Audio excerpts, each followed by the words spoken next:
today's highlight with New geisha with extracts from Mother Nature.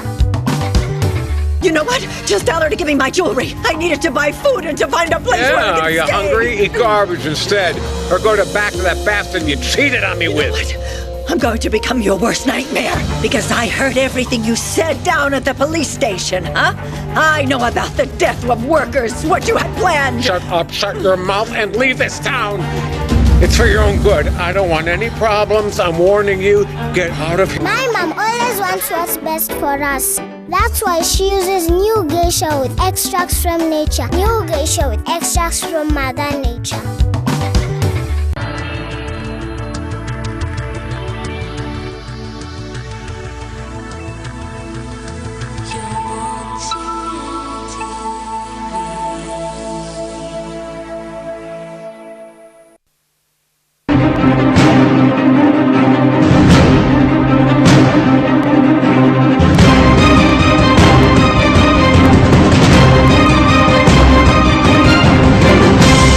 You're watching Morning at NTV. Every time I wake up and I look at the Forbes list of the world's richest people and my name is not there, I decide to go to work. It's a Friday and I'm dressed down. But you know what? Business goes on as usual. Live from the Kampala Serena Hotel rooftop with the sunset in the background. Can you look at this? Actually, this is the sunrise. Beautiful pictures up here, and I hope that it's beautiful for you too. Whatever circumstance you're going through, Morning at NTV is here to kickstart your weekend. Let's get started with the question of the day.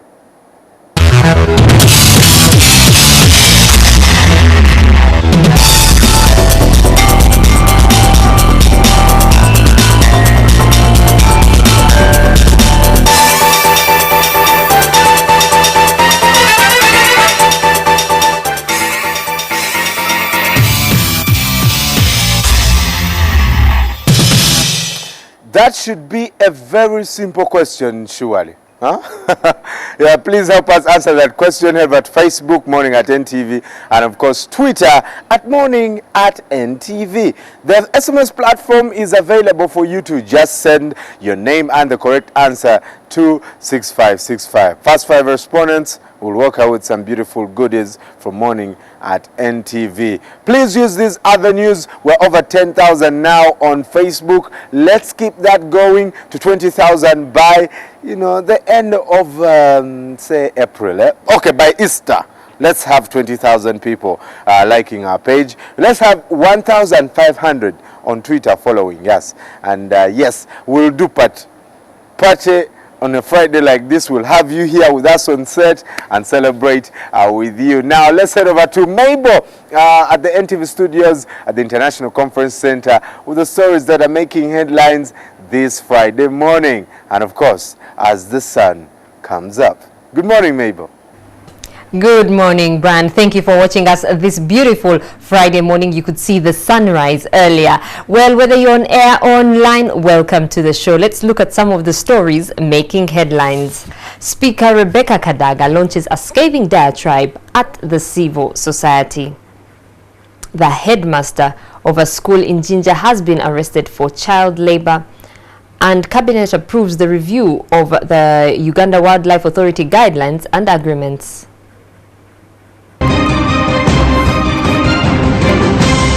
You're watching Morning at NTV. The Speaker of Parliament, Rebecca Kadaga, has launched a scathing diatribe at the Civil Society after the image of the 9th Parliament came under criticism. Kadaga made the comments during a function held at the conference hall where the outgoing shadow cabinet officially handed over to their colleagues. As Maurice Ochol reports, the Speaker implored the opposition to table electoral reform so that the August House can expeditiously debate them.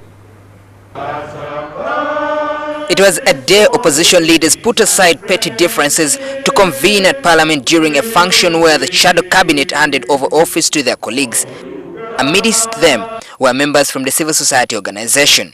During the function, the former head of Advocates Coalition for Development and Environment, ACORD, Godbert Tumushabe, spoke on behalf of civil society. Tumushabe said, though the 9th Parliament initially appeared to be free from whims and fancies of executive, he said it has since then fallen to the manipulative hand of the presidency.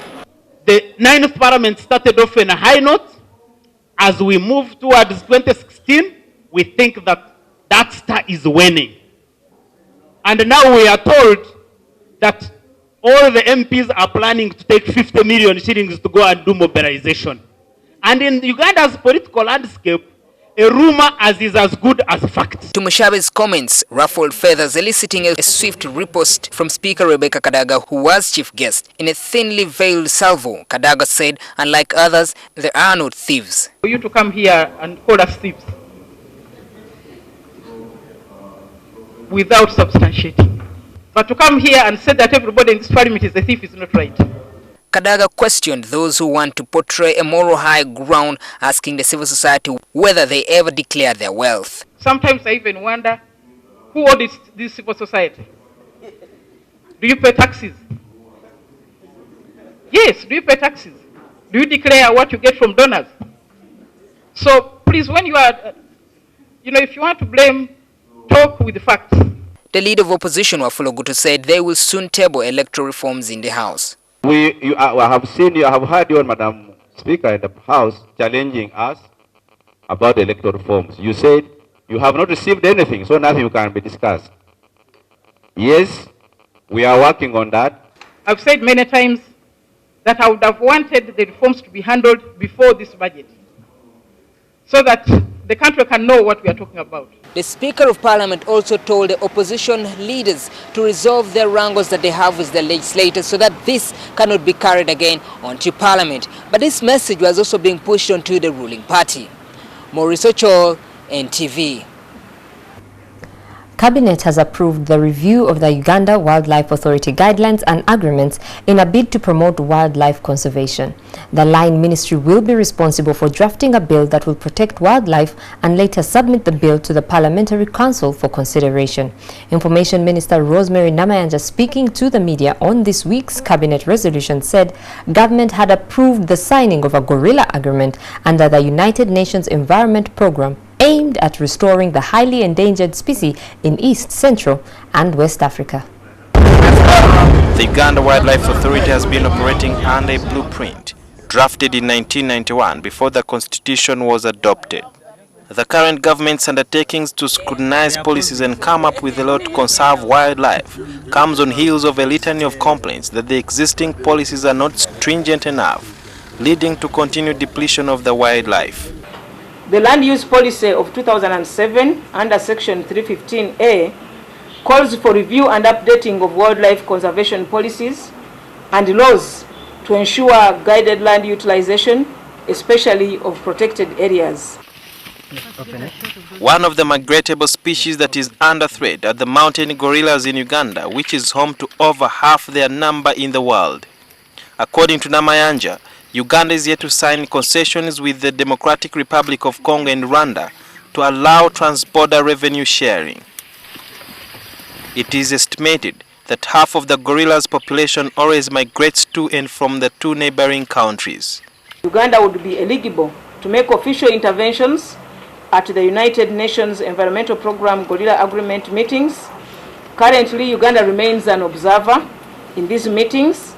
Yet, Uganda's neighbors who have less gorilla numbers have always used these meetings to project themselves as the home of gorillas. This has had implications for marketing Uganda as a mountain gorilla destination. Ratification of the new agreement now puts us as a country at a vantage point. Due to the high demand for ivory and rhino horns, among other game products on the international market, endangered species like the rhinos and elephants, among others, have been tracked and killed. The punitive law will act as a deterrent measure. The lapse of time has rendered the offenses and penalties under the Wildlife Act ineffective, especially in dealing with illicit wildlife trade, trafficking and poaching, among other wildlife-related crimes. According to Namayanja, construction of roads through the parks and game reserves and human settlement will not be sanctioned. However, unlike in the past, locals will be allowed to rear wild animals. Uganda earns $1.3 billion, approximately 3.5 trillion shillings, from tourism every year. Just like they're saying that it is easier to prepare and prevent than to repair and repent, it's now upon the government to fast-track the signing of the pending concessions and also an enabling law in order to boost the tourism sector. Sudibia Ruhanga, NTV, Kampala.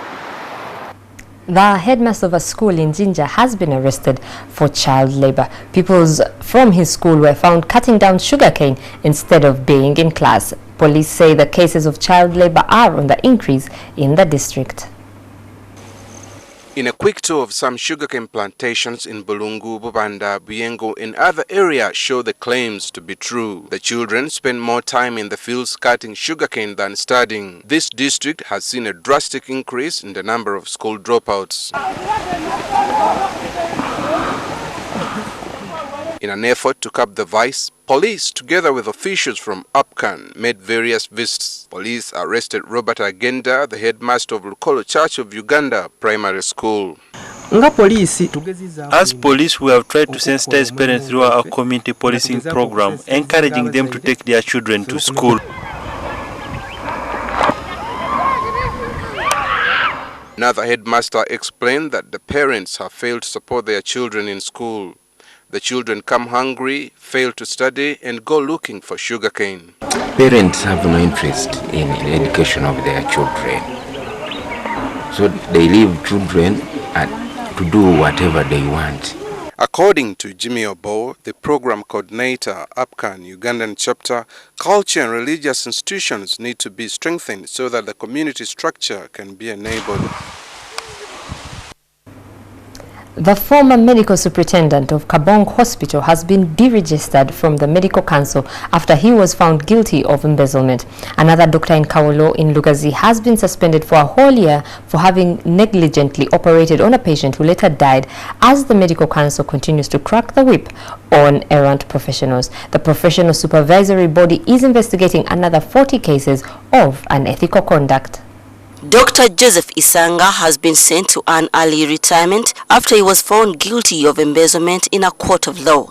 The professional supervisory body, the Medical Council, has since then revoked his license. Isanga was sentenced to 5 years in jail after stealing drugs worth 30 million shillings. Our judgment is based on the fact that he had been convicted. And our statutes say that once you have got that, you are deregistered. As the Medical Council continues to crack the whip on errant practitioners, another doctor, Kifa Bachwa, has been suspended for a year over negligent conduct, which resulted into the death of a patient. Dr. Bachwa conducted an operation above his expertise, resulting into the death of the patient. Now, when he does the operation, when he gets in the operation in the abdomen, he suddenly realizes that it is what? It is a problem. Now, he may not have anybody to call in at that time because this is Kawolo Hospital. But when he closed up and the patient began to complain, he continued to keep the patient in the hospital. Don't worry, you'll be all right. That is where the incompetence comes. You've seen something that is dangerous, you know it may cause, you should be able to say, this may cause problems. Let me refer to the next level of care. Because all these are different levels, from Kawolo to the next level. And the patients were the ones who were saying, you refer us, and they were being told, no, don't worry, you will be okay. That was a gross incompetence. The Medical Council is probing another 40 cases of unethical behavior. However, the Medical Council is constrained with only 8 staff to superintend over 4,427 doctors spread out in the country. The professional supervisory body called upon the public to report cases of unethical conduct. There are many cases that people either protect or are ignorant about. So we are really appealing to every citizen of this country to help us work together to improve on the supervision and regulations of the practices. This comes on the heels of a police probe into the conduct of a doctor who was allegedly carrying out an abortion when the patient died in a clinic at Mulago. Irene Nemialo, NTV. And that's all we had for you in today's morning bulletin. And on to Facebook. If you haven't yet liked our Facebook page, I do not know what you're waiting for. Don't just go and look at it and say, I like it. No, actually click the like button. We have about 10,200 people who have actually clicked the like button. Thank you very much. We do read through your messages and we appreciate the feedback so much. For example, yesterday, Webster says, Ugandan lawmakers are turning into comedy. They are yet to enact laws to compel us to love our mothers if it helps them. I think they were talking about the mother country. And to some of your messages today, Fred Wakida says, good morning. It's yet another new day. Good morning to you, Fred. Walker Ronnie says, good morning, NTV. Morning at NTV. You are the best. Isaac says, as I am in my office, at times I'm failing to appreciate Simon just because of his approach to his fellow co-presenters. But why can't you put that in order? Anyway, the rest is okay. And my friends Brian and Mabel, you're soon catching up. My favorite in the media industry, Awan Christiana Amanpour of CNN. Go, good people. Good lucky you people. We have Jackson Geria saying, I think this regards Brian. He says, Brian, Man U's progress to the quarterfinal, it was a shock to the haters. So this is soccer. Anything can happen. Still on to sport. Isma, trust me, witchcraft has crossed the borders. Believe me, this is juju, especially the fact that I don't trust that guy ever. He may even have Nigerian friends. Well, we shall now return to the rooftop for the press review.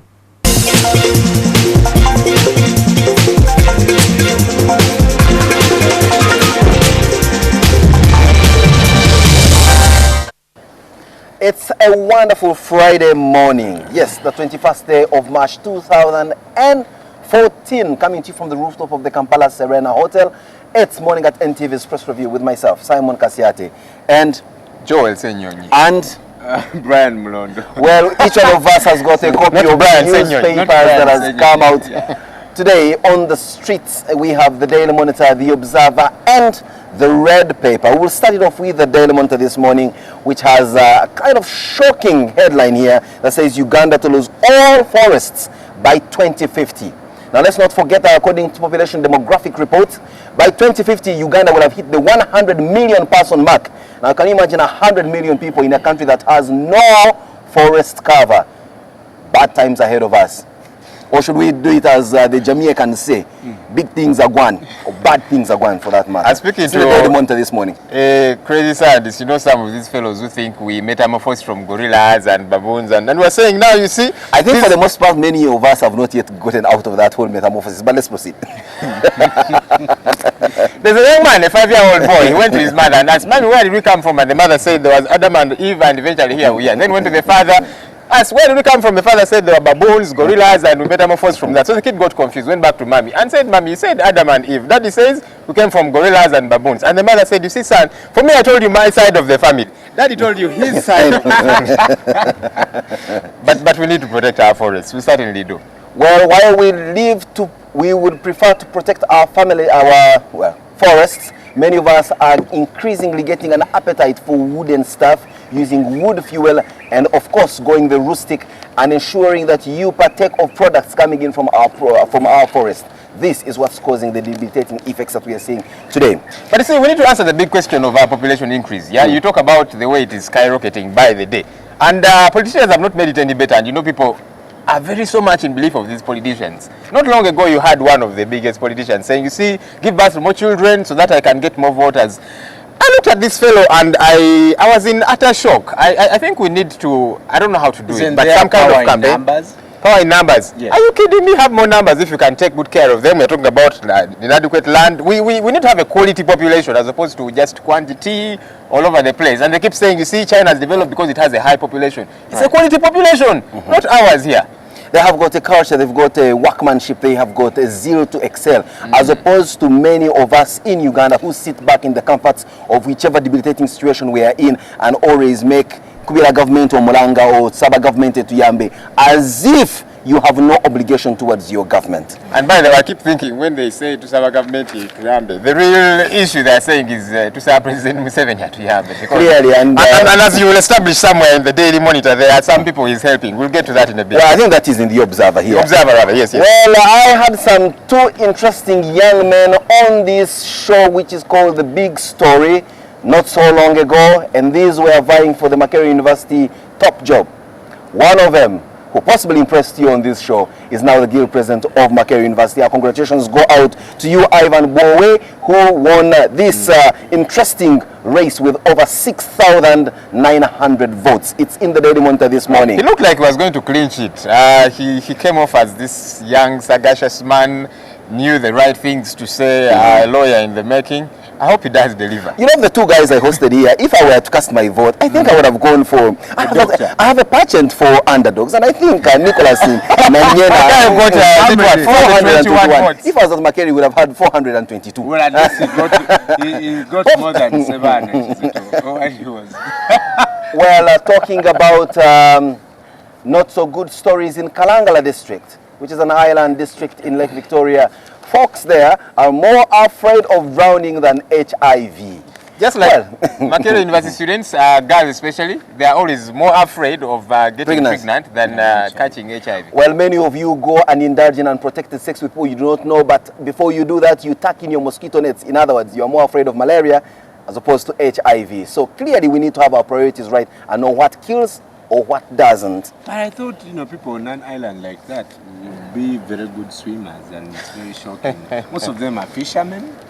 Man, the lake is the lake. But still, gets tempestuous many times. Actually, many of them die of that. Well, and now their movie, as it were.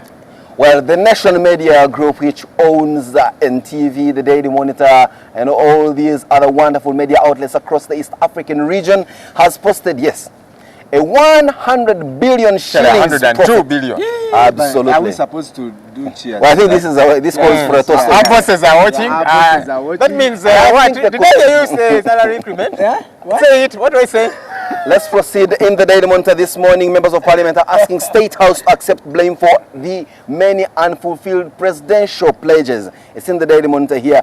As the Forum for Democratic Change President, Major General Mugisha Muntu, appeals to members of the Ugandan opposition to prepare for the post-Museveni era. So in other words, he's going back to his old, his predecessor's old words. Omusaja agenda. How prepared are we? Right. But you see, I believe it shouldn't just be the opposition to prepare for a post-Museveni era. Uganda should prepare for this because I'll tell you, and I'm sure you've heard it, if the president, God forbid, dropped dead today, there would be a not so good situation because of the jitters all over the place. Everyone is... Don't have a constitution that brings someone, the vice president. Oh, yes. His Excellency Edward Sekandi. Yeah, he would be in office for a few months. Sekandi is not there, the Attorney General is there, or the Chief Justice. We have instruments of power. Exactly, we have got a constitution that envisages such an unfortunate situation and is in place to buttress and avert a chaotic situation. So why do you think they would be? I tell you, when you see MPs prostrating all over the place saying, the other day, by the way, the security minister, Muruli Mukasa, at a function, I think it was a graduation function, he said, you see, it is abominable for anybody to stand against President Museveni. And you see, when you hear brilliant people in government making statements such as those, you should get worried. You should get worried. Well, a lot of things are worrying us politically, but most interestingly, a delegation of soldiers or military officials visiting Uganda from, Zimbabwe, are shocked and worried by the presence of military representatives to our parliament. Now, when you have a political situation that seems to shock Zimbabwe, how worse can it get? We are in problems. But you see, I keep wondering why we have army MPs in parliament.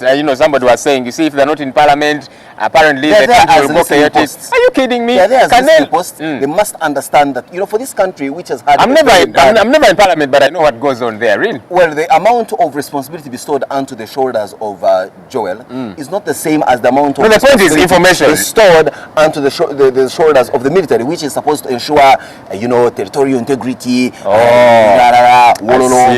Mention it. But see, Parliament is a political institution, and these guys are apparently supposed to be apolitical. You remember back in the day when demanding for affirmative action. Those were some of the minority groups that. And by the way, I think affirmative action is a very tired ideology. It has run its race, and even then, affirmative action not for the military. Because that's a political institution, and these guys are supposed to be apolitical. But let me ask you one thing, Joel. When these 27 and others who joined them in the bush joined the bush, you actually think, for example, Major General Jim Muhwezi, General Kale Kaihura, General Sejusa, General Brigadier Tumukunde, do you think these are actually soldiers? These were political activists who entered the military. Let them resign. And go in. I mean, yes, that's you talk about Jim Muhwezi. He's not an army MP, but he's an MP. Yeah, but there are others, like Kano Mujenyi, etc., etc. But tell me something. How unmilitary is General Muhwezi to General Kaihura, for example? Well, he's not a serving military officer, and there's a clear separation. No, apart from drawing the army salary from the army, how less military is he? No, it's two different institutions which are supposed to run parallel to each other. So when you try to fuse the two, it just does not work. You remember back in the day when the lifting of presidential term limits was one thing. Kano, remind me, you should remember the name. I know him. Yes, Kano Bogere. I mean, he abstained, and where is the man? Do you know where he is? That's what I was telling you, that there's a thin line between politics and militarism in this country. I mean, I'll give you a personal example here. For the last 5 years, I was in active journalistic practice. But for the most part, people associated me with the journalists. So much so that when the journalists of Uganda formed a Facebook group, Uganda Journalists on Facebook, I was an enrolled member. I knew the goings on therein. So clearly, the fact that I did not have a platform to practice did not deny me of my vocation. You may not necessarily be an army member of parliament. If you're a major general representing Rujumbura, you are as good as a soldier. Never mind that you have resigned. Yeah, but at least you're not an army MP. Here, what we are talking about. As much as he's not a but he's been in active politics for a long time. Yeah, but at least he's not a serving military officer, and that's why the distinction needs to come in. You see, Uganda's biggest problem. Kizza Besigye Kano was the political commissar within the NRA. What was he politicking about? Yeah, probably that's So another the of those military roles is- we yeah, so the go military throughout. is not an political Kahindo institution. Tafire was an army MP. What would it I don't be? care whether it's Utafire or whoever the Is case your might problem be. with serving military officers In a to be political in institution. parliament? Yes, that's wrong, because the military is supposed to be apolitical. Parliament is a political institution. And you see, one of Uganda's biggest problem has been the military. We've seen, change of guard from this one to the other, chaos, debacles all over the place, and we're thinking, no, we need to put a halt to that. Right. I think Joel here has got an interesting take, and this is a debate that can continue raging from wherever you are, if especially you join us on our social networking platforms. I'm told there is also now an anti-social network that's coming up, a new app that's developed for you to, Facebook is supposed to link you up with long lost friends. Now this other anti-social app is supposed to keep you running away from your exes, from data creditors and people who are stalking you. But for us at NTV, come on, get us on our Twitter handle, and of course our Facebook page this morning at NTV. In the Daily Montafada, interesting happenings in Kampala Capital City Authority. The minister saying he did not receive a court order halting Gulukwago's censure. Seriously? Well, here we are. We're having a by-election in the works. It's in the Daily Monitor this morning. Let's not forget that today is Friday, and your favorite magazine, Scoop, is in the Daily Monitor this morning. It's something you better not miss. Also, the National Social Security Fund is demanding some 4 billion shillings from Chambogo University. Now, the Baganda have a proverb that, I mean, for once, Chambogo University is just reading from years of constant strikes and demonstrations. And before we know it, someone has been on the roll. Absolutely. Now here with National Social Security Fund demanding 4 billion shillings. Yeah, they're supposed to remit the money. So NSSF shouldn't say, you see, you have so many quandaries on your hands, so we should forgive you. You know, I once worked for an organization that I think had defaulted on its NSSF for about 5 years. And when NSSF got wind of this, I guess there was a whistleblower. There was total You look chaos. like you knew who the whistleblower was. Well, there was you not the whistleblower? you sorted out. No. Yes, but I know many people had salaries delayed for about 2-3 months because they had to pay everything. So Well, there you are. The law is simple. If you are employing more than 5 Ugandans or any group of people, you must, as a matter of law, remit They are NSF and maybe and we'll it's in the talk interest about of employees. something about, you know, if I employ more than 5 people, why should I pay them, you know, pay NSF? That's the unrealistic part of NSF. Why not? So They need to save up for their future. The MD here and there is no well, MD for at him, the is moment. unimplemented. We should probably host one of the policy makers. Well, the editorial in the Daily Monitor this morning is a very concerning one that is asking whoever it is that is concerned to address the issue of sexual harassment. Now, let's not forget that there has been claims of sexual harassment amongst Uganda's athletes who were in training camp in Boko. Now, I'm just imagining what coach in their rightful mind goes ahead to sexually harass an athlete. How worse can it get? But there we are. I mean, I don't want to stand here and stand on a moral high horse, but clearly I think some of these things should be desisted from, and the authorities that are charged with the responsibility of preventing this kind of uncanny behavior should take very serious and charge. I think, you know, not just even in athletics, not just in sport, even in the office, I think there should be a separation between attraction and manipulation. If I'm attracted to, sorry, say the name, and I know your wife is watching. If I'm attracted to see the guy stammering, a lady in the office and I'm their supervisor, sure, I should not manipulate them. Certainly. Why do you always and bring I it feel up? like in sports, it's supposing the manipulation. lady is your supervisor. Yeah, because that happens a good deal too. I know sexual harassment has got its female face. Should not be based on whether, you know, if she calls me or sends me an SMS and I don't reply it, then tomorrow I'm not going to be on the show or I'm going to be suspended. I think the point he's making is that men too are harassed, and we need to see how we curb this. Well, here we are in Scoop Magazine. Like I told you, there's an interesting development taking place on the social scene. Eagles Production, remember that band? An interesting band that was famed for releasing some of your top hits. Well, some of you call them Kadonkom, but I call them Yuga Flow hits. Is now called Golden Production. The question is, why has the Eagle crash landed? There's been many reports attributing their crash landing to many things, including and not limited to sexual harassment. It's in Scoop this morning. Let's take a look at it and find out how our wonderful band crashed, like many others have. Of course, not to mention that Afrigo band remains up and standing over 4 decades down the road.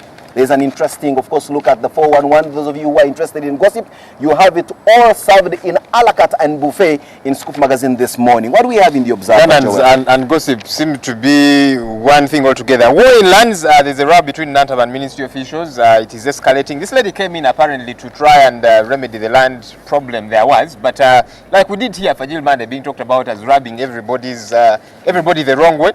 Seems to be a similar case. But there's something here that bothered me. But you see, Fajil Mande, like you said, he's a guy who's got zeal and he's a performer. I do not know what you describe Nantava's character as zealous, as extremely industrious, or simply bad-mannered incompetence. I mean, there's a debate that needs to be raised. I don't know, but at least what is clear is that she is overzealous, and as you do that, sometimes you don't even listen to reason, because you see, you're not just going to throw out and say, no, you have sent these people off your land. If I bought this land genuinely, you can't just say, no, let them get back, and that kind of thing. Reason has got to set in. Now, here we are told by the Observer, Museveni may give each MP 150 million shillings. Loan bailout. Wow. 357 plus of all of you to take 150 you think you people in million. FDC who are wearing blue will partake of that? Hey, I thought that's about 45 MPs. Well, in the red paper this morning, members of parliament, yes, these guys are always in the news now, they have drawn a new anti-Mbabazi plot as they say that there was fireworks at a meeting in the State House very recently. What exactly is going on in this Mbabazi NRM story? The red paper always gives you the behind the scenes. If this is a conspiracy theory or reverse psychology, I guess that's the better word. The MPs are doing a good job giving Mbabazi a lot of popularity. So MPs and the media I know he's while in the Daily Monitor, the reports were that General Mugisha Muntu says that opposition groups must prepare for a post-Museveni era. In the red paper, Best seems to say that the success of President Museveni is in the UPDF. And I know for a fact there is a brigadier in the UPDF that is very closely related to the president. Could Best be sending out an unveiled insinuation that Brigadier Muhoozi Kainerugaba could be the successor of his father? That's a story you need to get to the bottom of. There's something here in the Observer. Border rules may take effect in May. I'll tell you, I think borders need to be reined in. Yeah, I use them quite a bit, but I'll tell you, each time I sit on a border, I begin to pray in tongues, yeah? Because these guys ride these borders as if they have a spare life at home. do all sorts of hopeless things. And I don't think they need to be thrown out of the city entirely, but they need to be lessened and regulated properly. In the interest of time, I will not play the devil's advocate here, but I think that border borders are a necessary They evil. are, Just but we like, need to lessen them and regulate them. Just like these incompetent characters moving around this town wearing private security uniforms and claiming to be guarding us here. A necessary evil.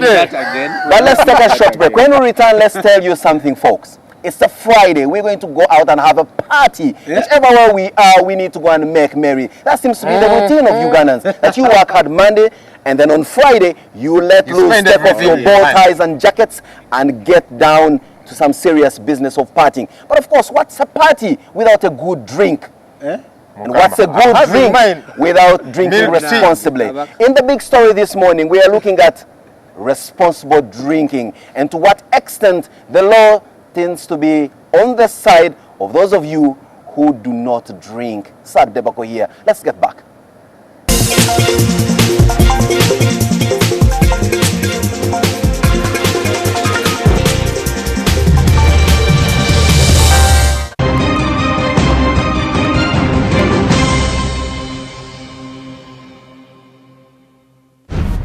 People, 50 days, one task. An incredible journey of 10,000 kilometers to deliver a taste of home to Humphrey Kayange in London. A journey you can be part of. We're looking for 25 people to say Twende Kazi and join the Tusker 25 on this mission. Join me. Join me. Join me. Join me. Join me. Join us and be a part of Africa's most epic TV show. Twende Kazi.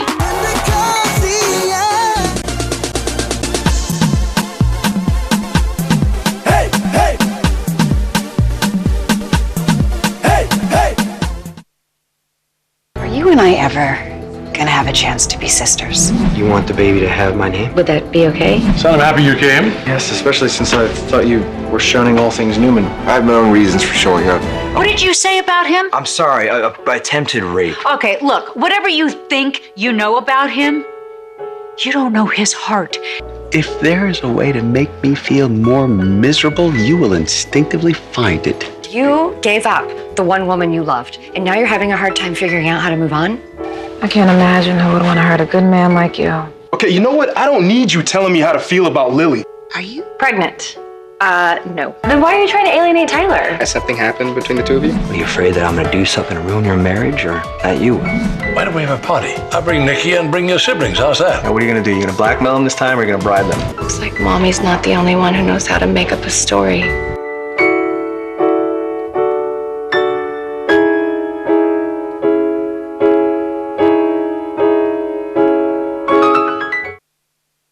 Me. Oh, you give me way too much credit. You know what? You got what you want. But what shocks me is that you don't care at all about Hakim and Lulu. What was that? That was me trying to save the two of us. At the expense of someone's career? A man's got to do what a man's got to do to survive. All I need is answers. How about you stay away from my reporters and stay away from my newspaper? Hakim could be Mabel's son, but that's yet to be verified. But where do you get all these stories from? I'm a journalist, but what I don't buy... If you spend less time on the phone, you should probably move up to speed. Well, gee, thanks for the advice. I am your mother, not one of your cheap whores, and you need to show me some respect.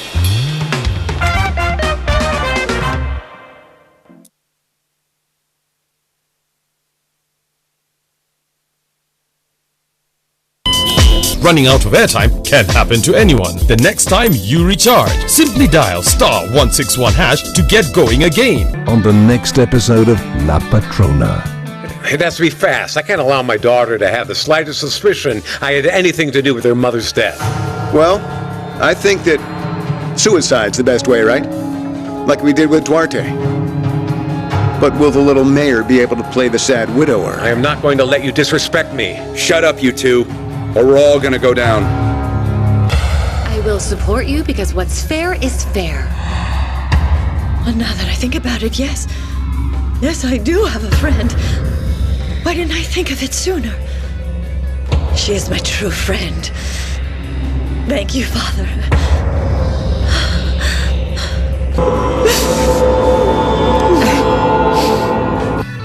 La Patrona.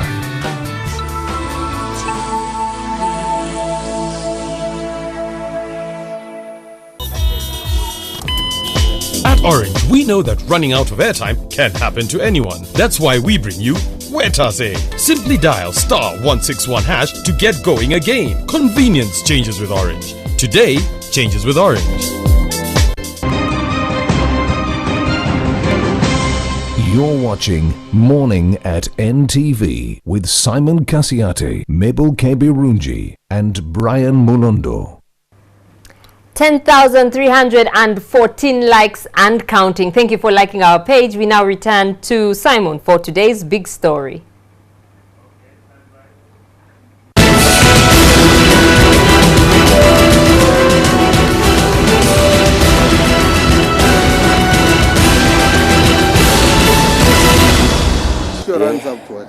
Well, here we are on the big story this morning. Like I said earlier on, it's the 21st day of March 2014. And yes, it's a Friday morning. Many of you are, of course, dressed down, getting ready to work light today, and of course, party hard in the evening into Saturday morning. And like I asked as I closed up the press review, what's a party without a good drink? And I'm not talking about tea or coffee. I'm talking about alcohol. Be it a whiskey, single malt, double malt, multiple malt blends, or is it a malt beer, or is it those little circuit warajis that we love to devour so ravenously?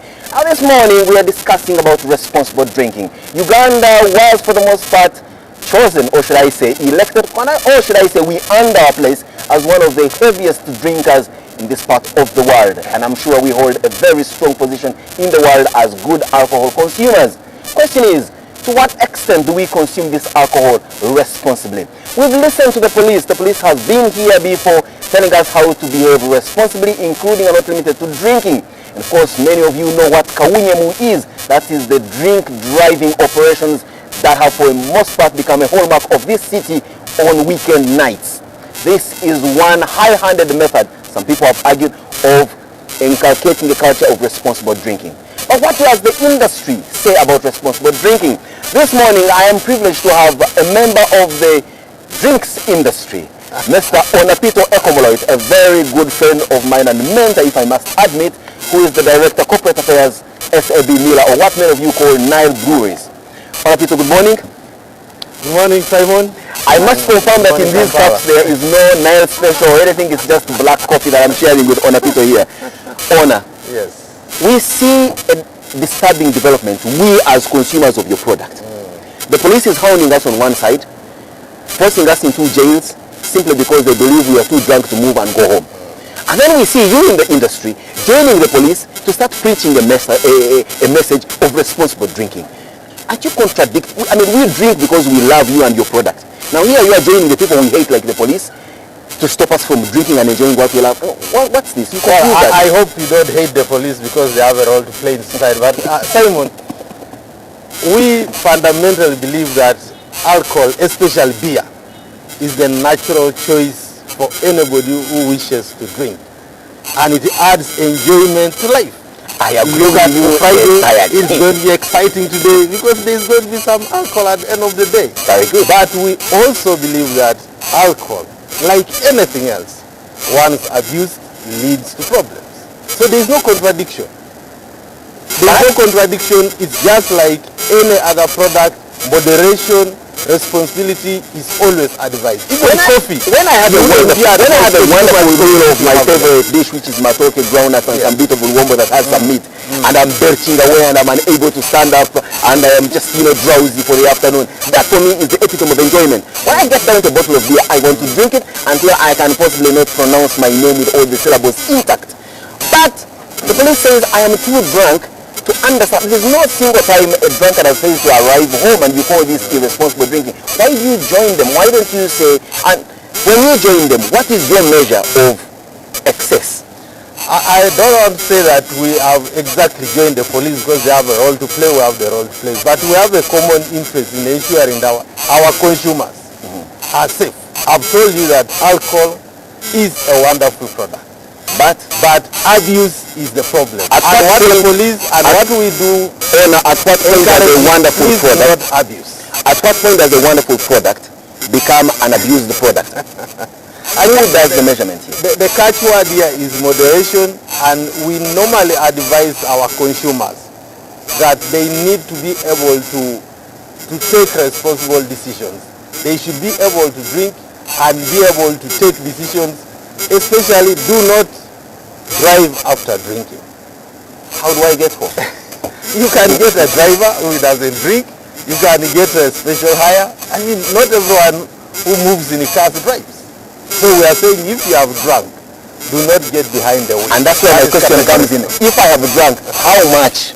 You see, I need to know that at this point, perhaps, I shouldn't drink. I know that's the model. The science of how much depends on an individual. Exactly. Now, it's just like any other thing. How much coffee is enough for you is not how much coffee is enough for you. Very good. People make that decision. Those who stop us on the road will say, from our measure here, you've taken more alcohol than should be in your blood. But I'm still able to perform my duty. So why don't you allow individuals to make their own? I think the police are acting on empirical evidence that there have been incidents. They don't always happen every day, where people who have drunk have also ended up getting involved in accidents. So they are not doing it out of the blue. But what we are saying is the fear of accident should not stop you from drinking, because there are other ways of drinking and not being involved in an accident. But you see, Honor Peter, when you come here as industry and you start preaching the gospel of responsible drinking, you sound more like coffin makers engaged in corporate social responsibility of saving lives. No, for us, coffin makers are praying for lives to end. Simon, this has you should be praying for us to drink more. As a group, as a company, we actually believe in this, you know. And this is not unique to alcohol, as I said earlier. Even a lot of foods, there is now a lot of call for moderation. It's actually been recognized that everything in excess, always there is a side effect. So as a business, we start internally. We make sure our own employees are responsible in handling alcohol. We don't allow drinking before 5 and even after 5 in the staff bar. There is a limit to how much you can drink, and then you should go home. You should not be the one driving. So, Honor, this is the reality. But Honor, tell me, you are a business that is profit-driven. Yes. And to get your profit, you must roll out volumes. Now, if you put a cap on how much volumes can be consumed, and you shoot yourself in the foot, and let me just put it simply, to what extent has this police's rejuvenated Kawunyemu operation or drink driving operation had on industry and your bottom line? I think someone, let me first of all say that we believe that there should be more people drinking less alcohol. That would actually drive our volume. So we don't believe in having Simon drink crate after crate, because first of all, you are likely to not be a sustainable consumer. You may die, you may run broke, you may lose your job. So we want consumers who are going to grow with us. So we believe in growing our consumer base. Just imagine how many Ugandans are there. If they need one Ugandan, not even one Ugandan, about 18 Ugandan. Yes, drunk only one beer would run out of capacity. So you don't have to drink so many beers. Come on, I got to say you will not start giving us chips to limit on how much alcohol we are going to take. But to what extent have you lost your bottom line with this new regime? Because some people have argued that this operation, and including our dear president who says, leave my drunkards because they roll volumes and I tax every companies that produce their product. So, have you seen a dip in your profits as a result of people drinking less because of fear? Look, because we have carried out very rigorous campaigns, including in the bars. We have trained our bar people who sell our beer. Actually, a lot of our consumers are responsible. So much as you may see incidents of police operations seeming to affect, not many consumers are affected. So I wouldn't directly attribute any decline in our volumes to the police operations. There are other factors that may have contributed to decline in volume. Generally, the economy has been flat, and we, like any consumer products, are affected by the state of the economy, not necessarily by the police action. But you see, Honor, like you say, you want more people drinking less alcohol, but some of us have got a women fancy for drinking quantity as opposed to issues like quality and the like. So why don't you put in place a brand? You don't have to do that. We don't have too much. But I may love to just keep imbibing all the time. Why don't you create a product I mean, we've seen places, other companies that produce similarly controlled goods like the tobacco industry, putting in place virtual cigarettes that they have a semblance of smoke, but it's not actually smoke, for someone to have this little whiff of artificial tobacco. Why don't you create a light beer, extremely light beer, I know what which has almost a zero alcoholic percentage, that creates the sentiment of a scintillating feeling in the mouth. You know, we are part of the sub-Miller group, which is global, and in terms of our sub-Miller market, we have non-alcohol beer, and possibly it will come to Uganda. Well, we can't wait. It's a continuous process of product development, so please be patient.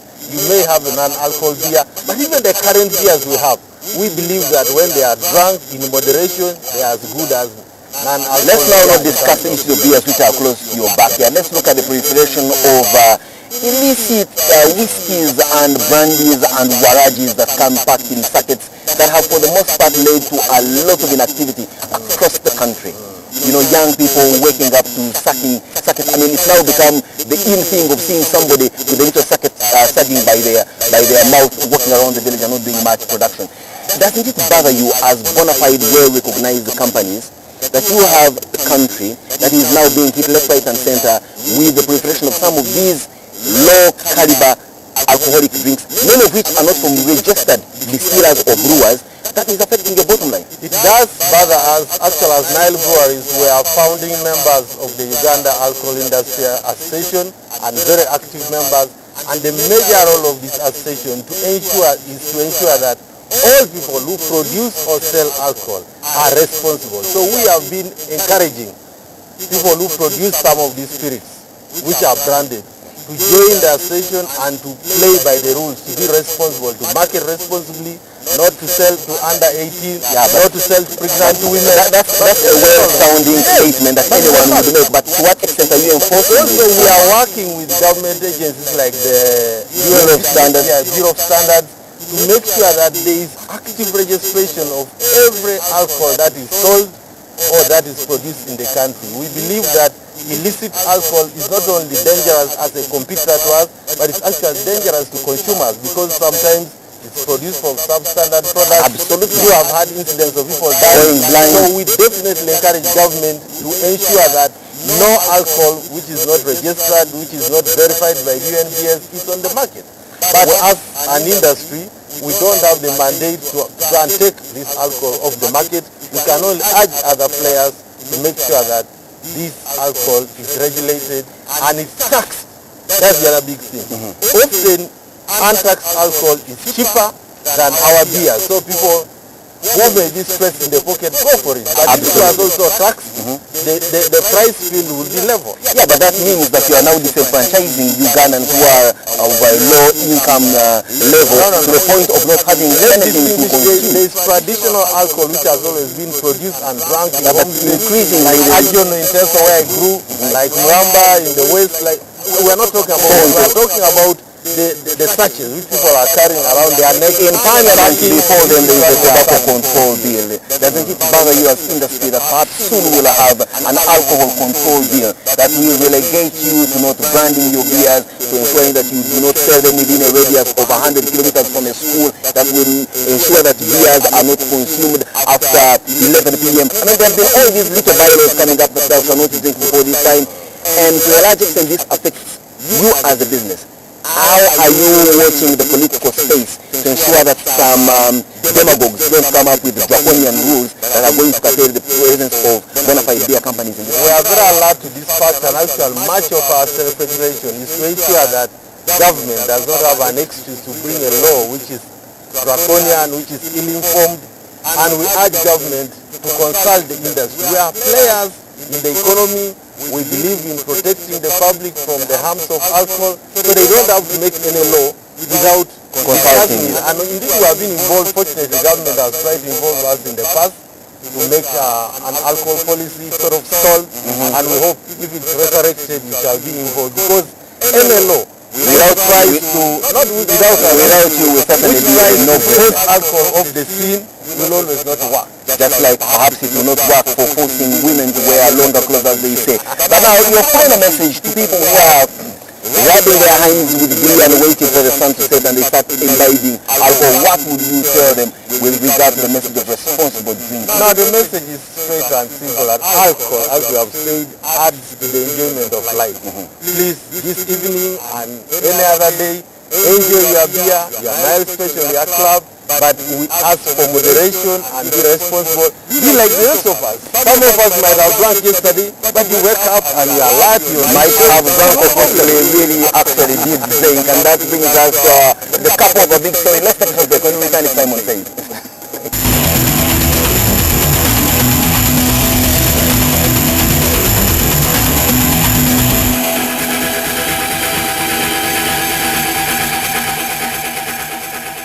Well, he said it all himself on a piece by claiming that indeed alcohol is the spice of life. The question is, yes, spice of life, but any other thing that is as nice as alcohol, if taken in excess, could lead some very, very, very disastrous repercussions. Now, the police may be blind to the fact that you are able to roll a crate and still be able to find your way home. You must drink to the full enjoyment of yourself. At least get yourself a designated driver, as they say. Or maybe consume this from the backyard of your home or from the confines of your bedroom. Now, of course, the argument has always been, beer consumed at home, any alcohol consumed at home, is not always as sweet as it is when we're out there with the boys and the girls. Now, whichever way it is for you, it's a choice you must make, a choice to live responsibly, and a choice not to spend the rest of the weekend behind the bars for you to be able to sober up and then pay a fine to government for having been caught drink driving. So that will come the end of our wonderful programming this morning, but we stay with Morning at NTV, which has a lot in store for you. Have a good morning and enjoy your weekend responsibly.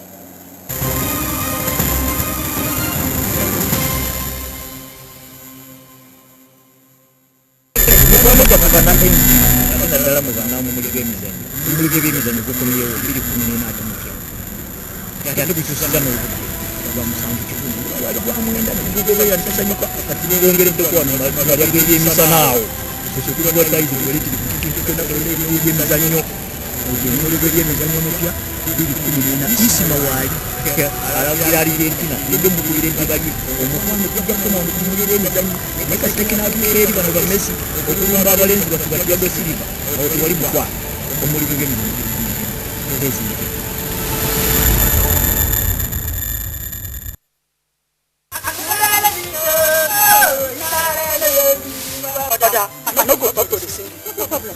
Keep singing. Keep singing will put you in trouble very soon. You won't believe this.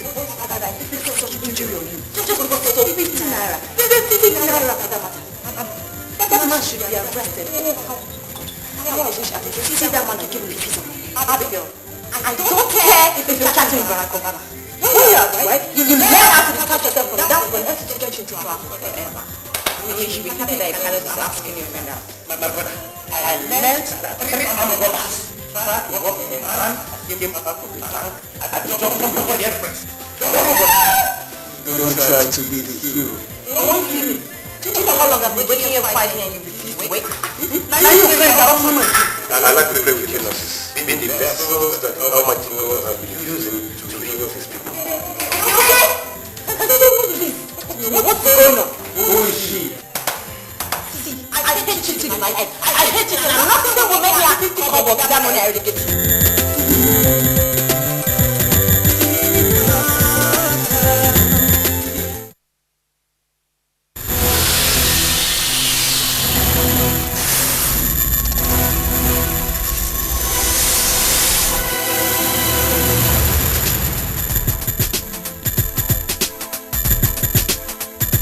Follow the beat, follow the beat, follow the beat, follow the beat.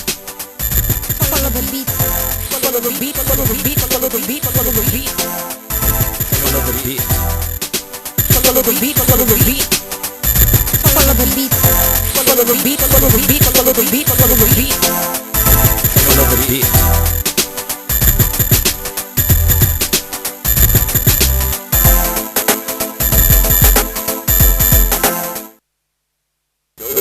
Vallecano, Abahan, Bataliba, Abeka.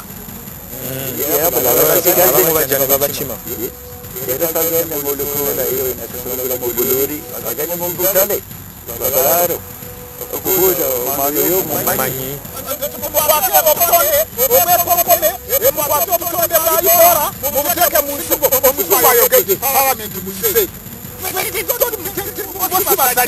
Omulembe guno kusomera abantu n'entondo bale n'emyaka egy'entondo. Waliwo yakingamba. Bamugamba mugambe bulungi kati mukwate empola. Dokita buli akwata Bayibuli ajja kusomera nga ye bw'alowooza. For example, waliwo controversy yaliwo. Nakubeerako kimu. Kubanga okusomeseza maze emyaka 2 kusomesa bannayuganda. Eddembe lyabwe mulimanyi oluusi n'obusobozi obulina. Nakulagira Abaganda baagala Kabaka.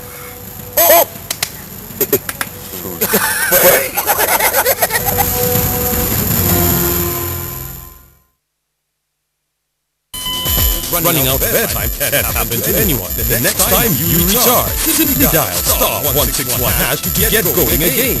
On the next episode of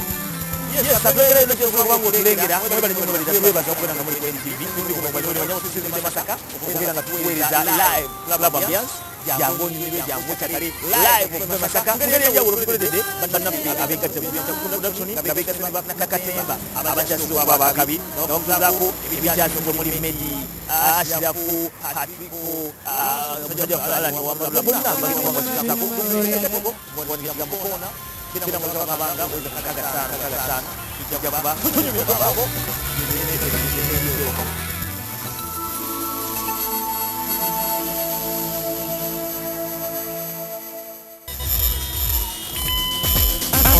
We know that running out of airtime can happen to anyone. That's why we bring you Wetase. Simply dial star 161 hash to get going again. Convenience changes with Orange. Today, change with Orange. You're watching Morning at NTV with Simon Kasiate, Nebo Kebiruji, and Brian Molondo. A very good morning to you. It's exactly a minute after 8. We're still at the Kampala Arena for the rooftop. And before the break, we had the Director of Corporate Affairs at NTV on Apito Ekomolite. And talking about drinking and driving. And some of you, do it all the time. Some of you, while you're driving, you black out on the steering wheels. The price of repairing cars, the price of burying people that have been, have lost their lives because of drinking is becoming too high. Actually, if you go to, and it's very creative what the police did at the Nadia roundabout, as you proceed into Nadia Estate, the accident vehicles that are piled up, and saying the cost of accident is piling up due to fast speeding and also drinking and driving. So please watch out, take care of your lives, and I hope that Mr. Ekomolo did there an awesome job doing explaining to you. DJ Junior at DJ Junior 1988. NTV Ghana Morning at NTV, I think you guys have done a fantastic job. I pray God will reward you. Please keep it up. And at LC Moha, demanding that we should bring back the MTN CEO to explain this job code. I think we will work on that, and Simon, and we will bring him back.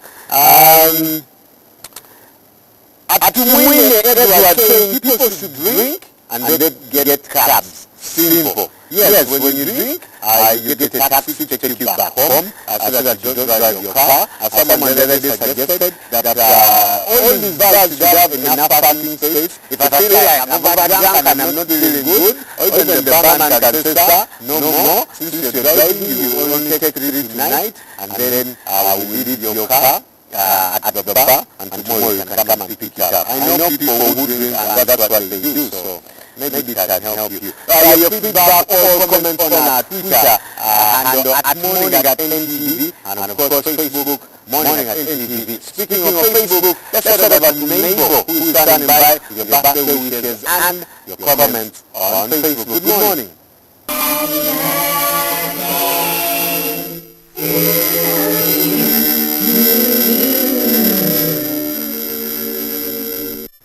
Birthday time here at Morning at NTV, and today we would like to wish Brenda Nantos a very happy birthday. She is a former student of Uganda Christian University, as well as Trudy Massey, who studied at the same university and went to St. Roma Christian High School. Happy birthday to you. Not forgetting Rosetta Nasuna, who works at the Uganda Travel Bureau. She studies at most life expressions. So go on and celebrate, whether it's your birthday today or not. But moving on to our Facebook messages, today we have a picture of Simon and Onakito Omoloi, whom he hosted earlier. To some of your messages, Will says Simon was a good questionnaire. Drinking, and Johnson can see me, drinking responsibly is the only option. However, I don't support alcoholism.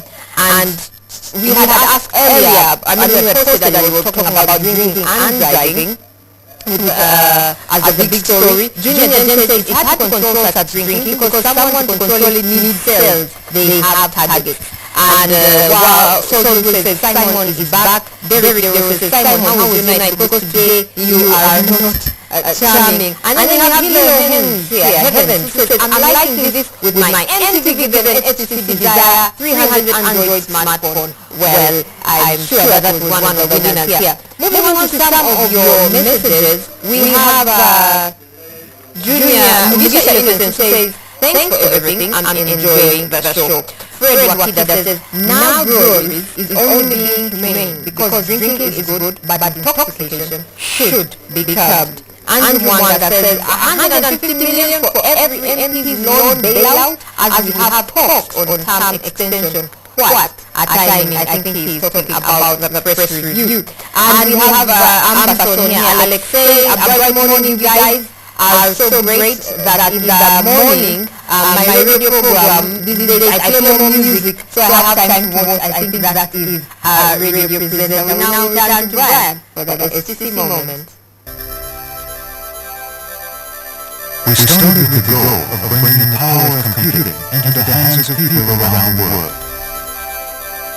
From the beginning, we were designing many of the world's first touch and wireless handheld devices. Reaching out to our partners and setting no limits on innovation, we produced one of the most popular touch experience devices at the time.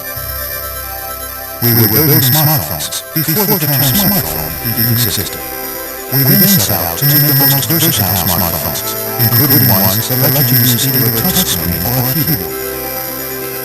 We saw the potential of 3G early on, and introduced the world's first 3G Windows mobile smartphone. We changed the way you use your fingers. Based on our research into gestures, we gave you the intuitive and easy-to-use HTC Touch.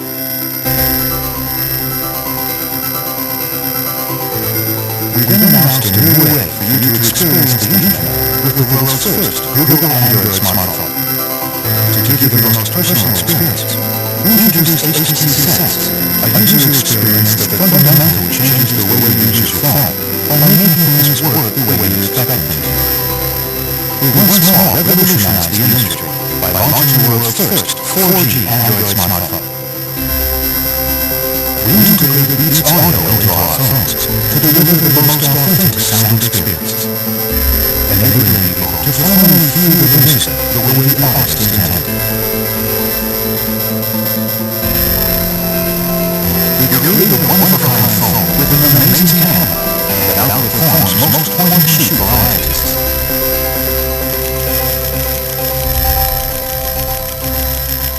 Most recently, we once again set the industry ablaze with the new HTC One. Critics have hailed the new One with its full metal-body design, a large home screen, photos that come to life, and dual frontal speakers as the best Android phone of the year. Curiosity and ingenuity have defined our history, and were recognized by the industry as one of the world's most innovative brands. We've come a long way, but one thing hasn't changed. It's people like you that inspire us to create the most innovative products in a world that becomes more connected every day.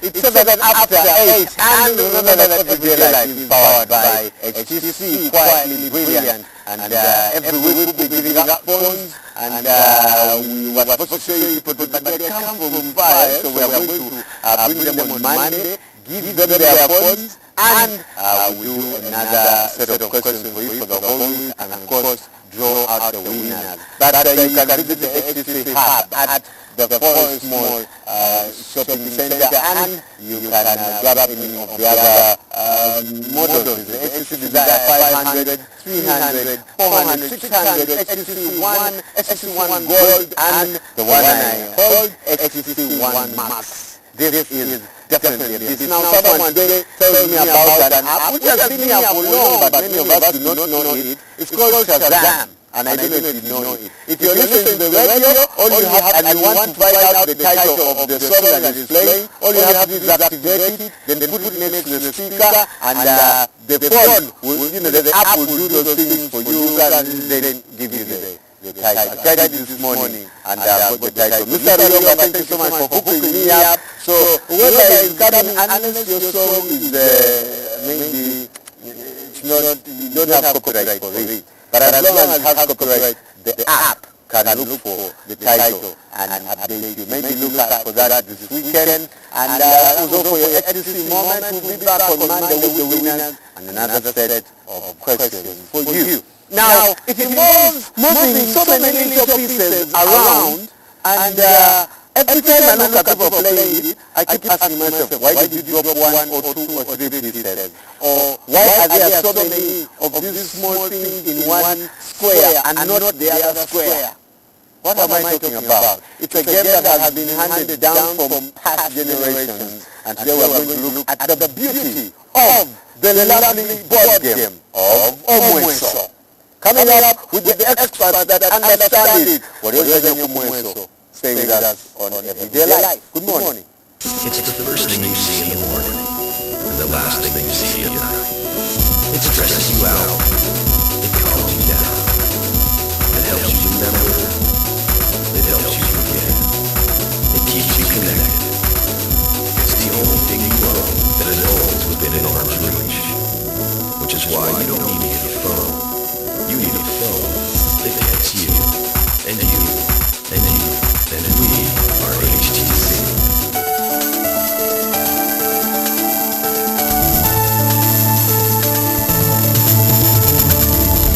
Everyday Life is brought to you by We are HTC. Friday is the day where we are a bit relaxed. So today we are bringing you something for a long time. We have brought saxophonists and people that sing. Today we are going to look at Omweso. Good morning, sir. Good morning, sir. How are you? I'm fantastic. Thank you so much for coming. First of all, your name is Amanya Wawakuria. Amanya Wampita Lekoboa Wagutamari.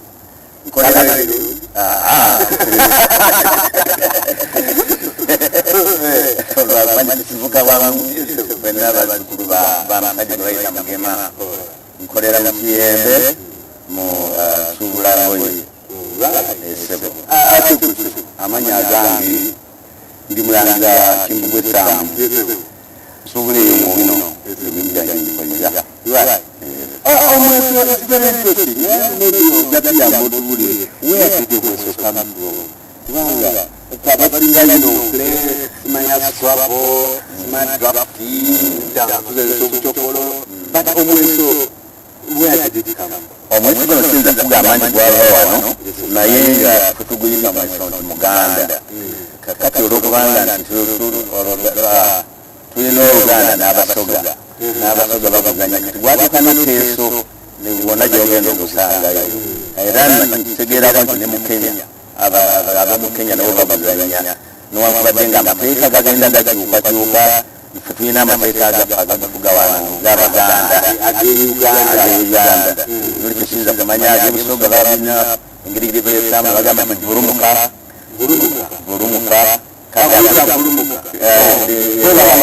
Ingrid Bagazanya, Bagita Burumuka, Nepetina, Ingrid Bagazanya, Yentegero, Yavaganda. So, since the Kumulati, Wagawano, Nainga, Gubera one, Ganda one.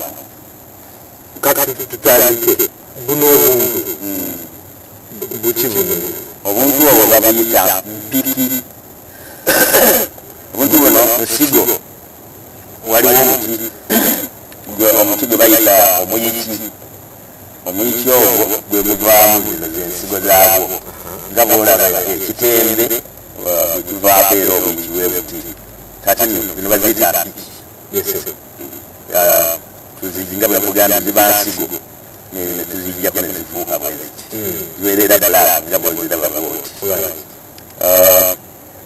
omweso guno buli ludda okusalira wano wakati oludda luno lwange oludda luno okuva wano kudda eri lwoli kirina kisaawe kakati buli sabwereri oli wa ddembe naye nga buli sayidi bwetyo teeka okubaamu empiki 32 ne sayidi eri 32 32 pieces. Each player has played 32 pieces. Akati otuuka okuba tuyita okumanya ekinaakuliisa amangu ekinaakubiramu okugoba noga nti kanziteeke bwenti ne bwenti ne bwenti nga bw'oba oyagadde naye nga ziteeka okuba 32. So okugatta wamu tewali byakumanyi, for example, say mu Scrabble, mu chess, you keep taking this is zone. You keep taking this is zone. Tuyita okulya natulina okulya naye okulya bateeka okuba nga erudda eno eriyo neeno eriyo kati buli lwotwala bwoti nosanga nga woogudde waliwo erudda eno eriyo ne wano ng'omanya nti ezo oziwambi ng'ogenda nazo sinabitegeera naye jakulagamu kati okiraba nti buli lwotambula bwoti nosanga wano nga wano waliwo ne wano waliwo ekyo kitegeeza oziwambye ezo ng'ogenda nazo ng'otambula bw'otuuka mu ssejjereere tobeeyongera mu maaso okuba kuyita okwalika nga tewali kintu empty.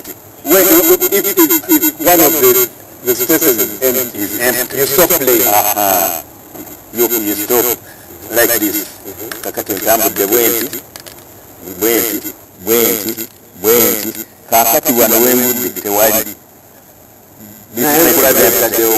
kati awo nga mmala maze agenda mu maaso. Well, if you're just saying that, we're trying to look at this game of Omweso, and I must tell you that the equipment needed for the game is essentially the same as that of the bow game. Now, the bow game is played in Tanzania, and Nabuba Bagenda Batuna, the Kombe in Lamu also played, the Mongare in Mombasa play Omweso, and the Mongola in Congo also played it. It's also played in Gisoro in Rwanda and Kiela in Angola. Looking at the beautiful game of Omweso, how it works, some of the terminologies, basic play. What is the first step you take? And tukagenda kuteeka tutandika first step. Kati tugambye nti enebaya 32. Okay, so kakati each side must have 32. Lwaki buno mubutadde mu side? Kati gw'omanyi oyo amanyi enteeka ye alina enteeka ye alina obunyolira kasitasoba zitayongerako bungi mu 32. No less no more. Kati ono ye agamba nti ajja kwesa bwati nze ngamba nti nze nja kwesa bwene kakati nze nga njalika kubanga wano kati njalise kuba tewali ki konna nange wano waŋŋamba nti njalise kakati wano bwene kakati wano ndya olyani enziwambye otuuka otya okumulya agabye kati nze ngenda kuyiruukira kukimanyi tugamba checkmate oba nembala steps 1 1 2 3 nendi eno kati gwe omanya otya nti ogenda mumulya kubanga agabye bw'okola bwotyo oba ogabye olina okunoonya amagezi akulaba nti zino nzirya that is bw'omumalako empiki zino nga takyalina zayesa ng'omuwinize kakati agabye nze sinnaba kuteeka wabula mbuze obuze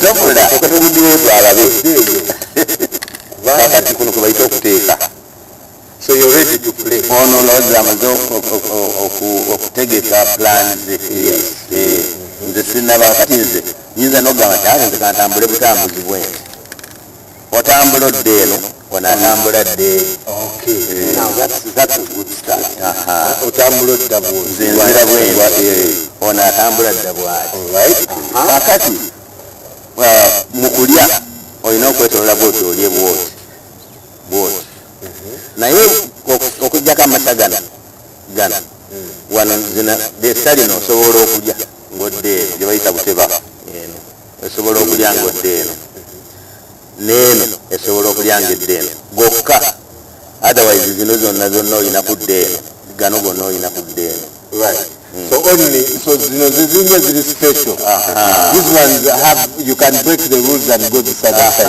but you can also use them to play this side yes kakati noona agagezibwa eno neeno naye waddembe okulivaasinga yes kakati nze ntambuza kati it is his turn now mange ntambula bii nti nze nsobola okudda eno n'endya kakati ndeesa manye nti M235 nyina okwongera kuno funa 6 ndye bwenti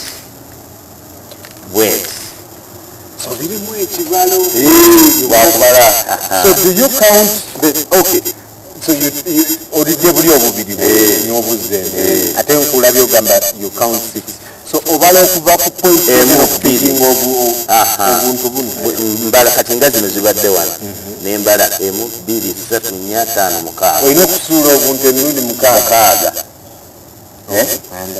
kati nendya kati zendidde zezino niddeyo ku bubwo ewange obuntu 34 alright kati list by 3 and you now have 35 tugere ma kati nange basi nalya kati awo nze nengisa bwenti enjalika sinalya nanyange yalidde dda waliwo etteeka nti omuntu bwakulya omulundi ogusooka nga bwe namulidde bwe muli ogwokubiri nga mpisa eno bwenti for the benefit of our viewers do not understand Uganda you try and also put in some English because we need to explain this game to everyone. I've eaten him the first time. Right. Now, if I eat the second time, it means before he eats, it means that he's won. I have won now. Just like that. He must eat. When I eat, he eats. Sylvia, you. That is the first time. Right. Kakati yetanalya. So the rule is when you take his pieces he must make sure he also eats. That at the beginning of the play. Like this. At the beginning of the play. Okay. Kakati namaze mumulya. Okay. Yes. Kakati asudde anama kulya. Tanalya. Kakati nyinza okugamba nti kankole bwenti. It is his turn now.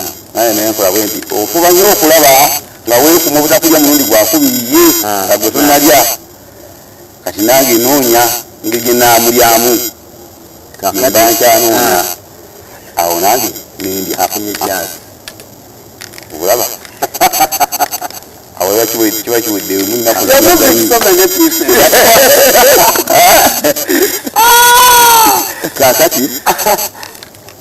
kakati awo n'ensuula zino nange ninoonya defending game you are we together I think think we are together. All I know now, at this point, I understand that if I have the opportunity to eat this, if he has played them like this, right? If I'm this side, and I say 1, 2, 3, 4, and I'm getting from here, I can drop 1, 2, 3, 4, okay, 5, and eat this. Is that correct? Okay. That is when there's this one here and this one. Right. On both sides. Okay. Yeah, I'm getting to understand now. All right, let's go. Okay, first give us the terminology. Some of the do you foul? Are you punished when you do something wrong? If you break the rules? One.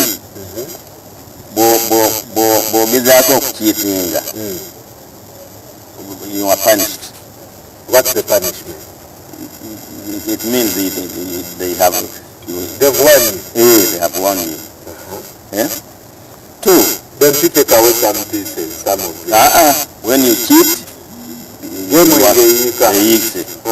2. One, before you pick. For instance, you shoot the wind. Now, 1, 2, 3. When you fail to pick, is 1. It's like boxing. But that's professional. In professional play. Their timing. You have to eat. Okay. 1, 2, 3. If you fail to pick, the game is gone. This game is not easy. Before we go, okay. All right, ladies and gentlemen, I'm going to try out the omweso here. Maybe Isma should come and I eat Isma. Isma, you come and I eat you. Because this morning it's a game of you have to be on opposite side. Okay. It's okay. You can remain seated. Yeah. So Isma, you're that side. I'm right here. Katika tulare. Bakuana nyo. Now you can say I'm supposed to play anti-clockwise. I'm supposed to play like this. You like this. Anti-clockwise. Yeah, Konaka is it. Anti-clockwise. So I pick 3 or but you have to say it. You have to talk. Okay. No. Actually, when I was seeing this actually the first time growing up as a child, I'd always see people set these at the extreme at the start of the game. That's one of the things I remember. Like here? Yeah, like here. Like I move as you want. From here to here. How many can I take out? How many can I set? As many as you want. Okay. You can set up to 17. Right there. These are 1, 2, 3. Mama, up to this time we'll just say okay. That's problem. Okay. You can set your way. Kai, together man. You don't play in the empty. You don't play. Well, this is mine. Okay. You are eating me. No. These were 4, isn't it? Yeah. They can't be more than 4. Now, this is 4. You want to eat this. You want to eat. Your plan to eat this. You are free. To get here. Yeah. Now I know. How do I? Now I drop this. Okay, I need a bit of a lesson. Take this. Okay. Then you go on with this. At that point you get confused because after anti-clockwise there was a bit of zigzag. Now what I've understood is that if there are 2 pieces here and you okay, let's do it your side and I see. If you have 2 like that, all right. Ladies and gentlemen, we are really trying to learn almost here. All right. So So you don't eat unless there is something on both spaces. In both spaces. So let us assume, and I'm becoming an almost expert here, that Ismail played like this. Yeah? And he has not, you cannot play, because there must be one here. Okay. So, 1, 2, 3, 4, 5. I have to play 4. To eat this. To eat this. So I will just say, I'll just do this. And even this. Yes. And I eat even this. I only eat this. And come back. And come back. Eat it. I also eat this. Oh wait, you are free.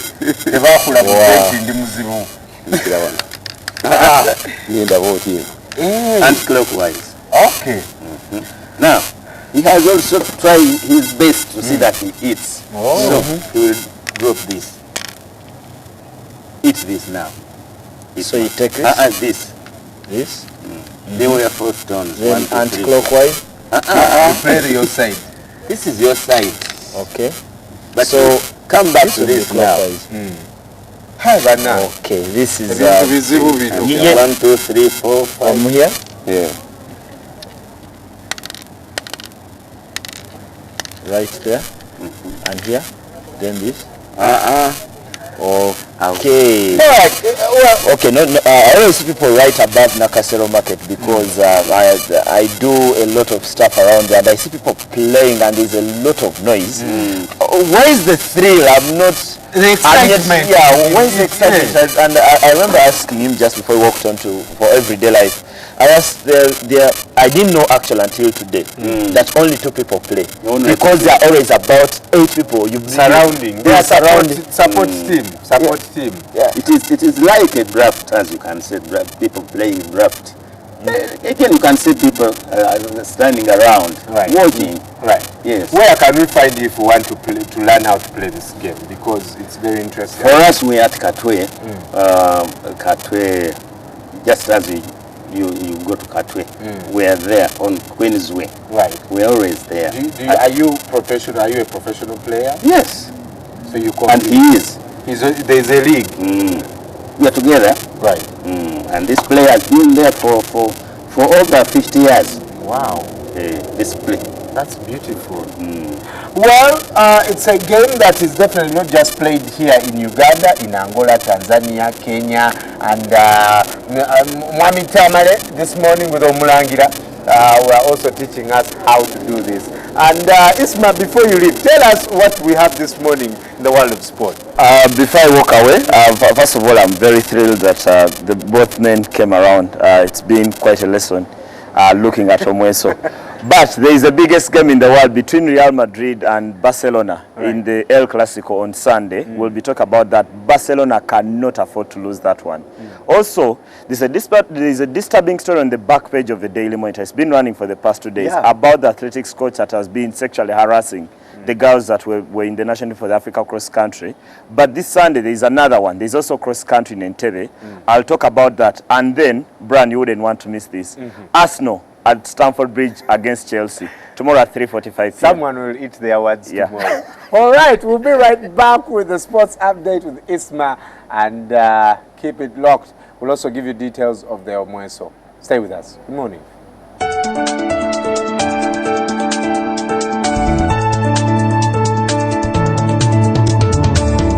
Everyday Life was brought to you by... And we are HTC.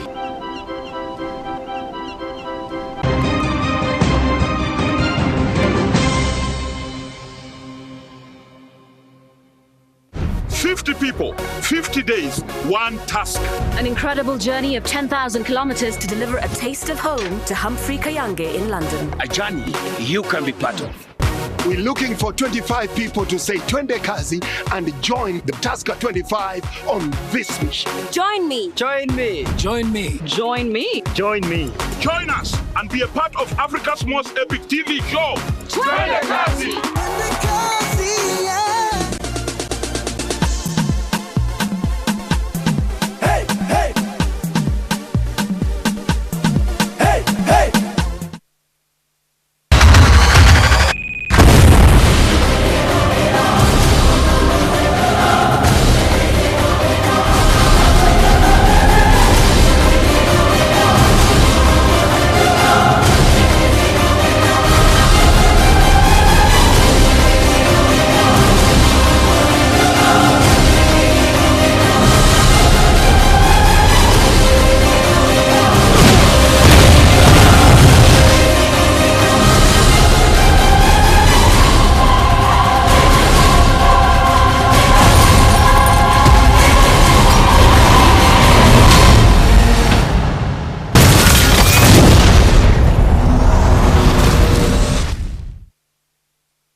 oluvannyuma lwa lutalo abaana bangi batwalibwa abekika era bulala basigadde abamu bajja ne babakima era twagende mu Lukola eyo inakasongola mu Buluri twagende mu Butale babalaaro okubuuza omwana oyo mumanyi nti mukwate obutonde obwekonkome mukwate obutonde bwa Ebola mubuteeke mu nsigo omuzungu ayogedde palamenti muyise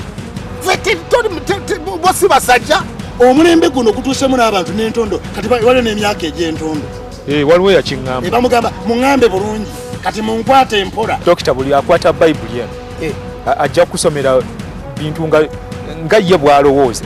For example, waliwo controversy yaliwo tobeera mu ssuuti ate n'oteeka mu gganduula olina kubeerako kimu kubanga okusomesezza tumaze emyaka 2 tusomesa bannayuganda eddembe lyammwe mulimanyi oluusi n'obusobozi obulina nakulabira abaganda baagala kabaka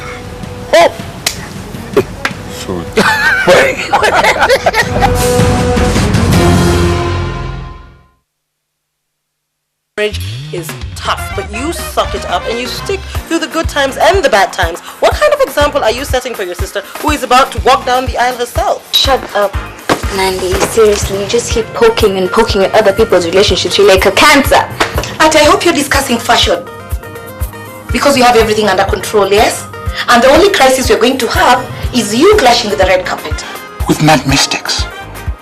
And that's what marriage is all about. Mistakes and forgiveness. For better or for worse. I'm sorry, but I've got to ask. Nothing happened between me and Lucia. Well, Lulu is not here, and if she comes, I'll let her know you're here. You picked the wrong person to mess with, Lucy.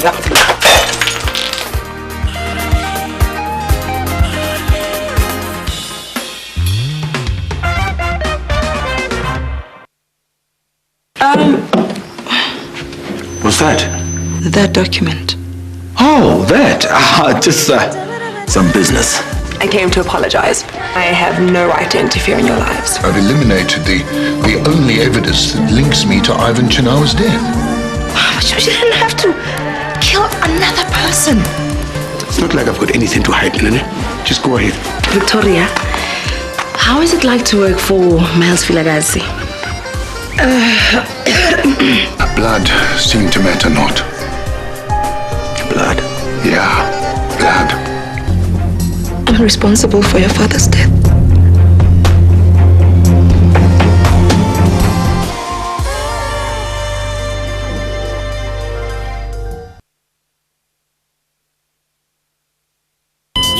Running out of airtime can happen to anyone. The next time you recharge, simply dial *161# to get going again. On the next episode of T-Nation. Can I have some more of a government that loves her citizens? Battle is finally over. No more tears flowing down your cheek. No more pain, no more suffering. Now you're no longer weak. Why does trust equal suffering? Absolutely nothing. We trust. A day when justice will be just and for the water to be cleaner than the law. T-Nation.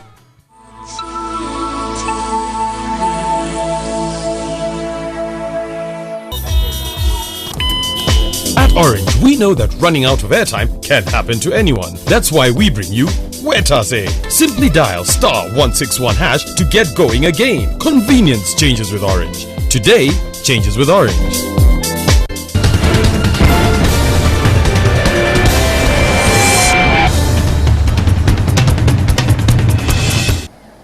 It's exactly 23 on to 9 o'clock, and what a morning we've had. Omweso in the game, and we can learn. Omweso is easy actually than chess. I think it's easy. Yeah, I totally probably didn't get any of the pellets into the right places, but quite interesting. The amount of noise that I find people are playing, the amount of noise they're having. And actually I remember the first time I heard of a board game was when we were studying Bachwezi. History class. One of the pastimes of the Bachwezi. Omweso was one of them. But probably Omweso is much easier than some of the things I'm trying to do. I'm back on the road, by the way, Brian, trying to get fit. So you're jogging? Yeah, I'm jogging quite a bit. That's an hour. Right. So my brain's hurt because it's the first time, but first time I'm getting back into this. I'm glad practicing what I preach. Yeah. So there's some people, I see some people running, and I'm like, well, these people should have stayed in their offices. They're actually walking. Exactly. Yeah, but even walking isn't too bad. I know a journalist, for example, writes for the Daily Nation, and he's probably in his mid-50s. And he told me he walks for about 2 hours a day. And he's fine. He's as healthy as you could see. Well, that's good for you. We'll talk about also that. Philip Sandra Ojina saying in Lango, we call it Ochoro. It is a nice game and only played by responsible people. Yeah. Wow. That's beautiful. We have my very good friend Anna Moreno coming in from the US saying, that looks like a game I play here in the States called Manchala. Yeah, should be. I've seen, I think, something on Wikipedia about Manchala. It's exactly similar, but I think from Ivory Coast. Yeah, invented by the Ivorians in West Africa. Right. But exactly the same pellets, the same board. Right. Something like that. Right. And Isaac Skyman saying, is the word eating over capturing? Come on, you get it. You have to eat the pieces. Yeah, because all of us must. That was quite funny. Mr. Otto Richard here becoming one of the frustrated men in Uganda who says that he didn't understand some of, I guess he was part of UPE. But moving on to sport, Isma, thank you so much for joining us. The second round of the National Rally Championship on this, in Jinja. Who do you think is the favorite? With Jas Mangat still staying away, and he's going to be the topic for as long as he's not driving, and he says he'll be back, I think, driving again later next month. That should be in April. It's going to be the people who have the momentum from Ombarara. That should be either Duncan Mubiruchi Kankane, who won the first round in Mbarara, or Ronald Sebuguzi, who is a two-time national champion. Normally does well on day one, and actually when they go into the Jinja showgrounds tomorrow, Ronald Sebuguzi should be feeling extremely confident of getting a victory there. So it's got to be one of those two. Probably unless either of the two has gone out of it, then we can start to look beyond them. With John Consta, Clubman Rally champion, with Jonas Kansime, we can look beyond the two at that point. I also would love to see Dr. Ashraf Ahmed do well. Former national champion, hasn't performed as well as the heights of several years ago, 2009, when he won the national rally title. Ever since then, he's become any other driver on the circuit. Barely finishes in the top 5 lately, but probably this is a chance for him to go there and remind people of what he can do. But it should be a thrilling event. Right. And I remember telling you yesterday that, Brian, after day one, people will be in the street dancing the night away, opting not to pay that extra cost of being out, of trying to go to the hotels. So it should be quite a thrilling Jinja. Right. Yeah. Right. Last week we were really embarrassed by the Kenyans in the cross country. This time we have another event in Entebbe. Who should we look out for? Again, the Kenyans, because they're here. Really? Again, the Kenyans, they're here running. And it's World Universal Cross Country at the Entebbe Golf Course. That is on Sunday from midday. The opening ceremony is actually tomorrow. And I've looked at the Ugandan team. The first thing I noticed here is that none of the athletes, none except one, Benjamin Injia, is from Makerere. Makerere, which is supposed to be the biggest university, Makerere should ordinarily have the bulk of the athletes, and they do. They do have a lot of them. Not enough probably for the cross country. You notice there's a lot of Undeje. Actually, Undeje have been hosting these athletes for training in the past few weeks. So when you look around, there isn't enough quality, I think, for Makerere.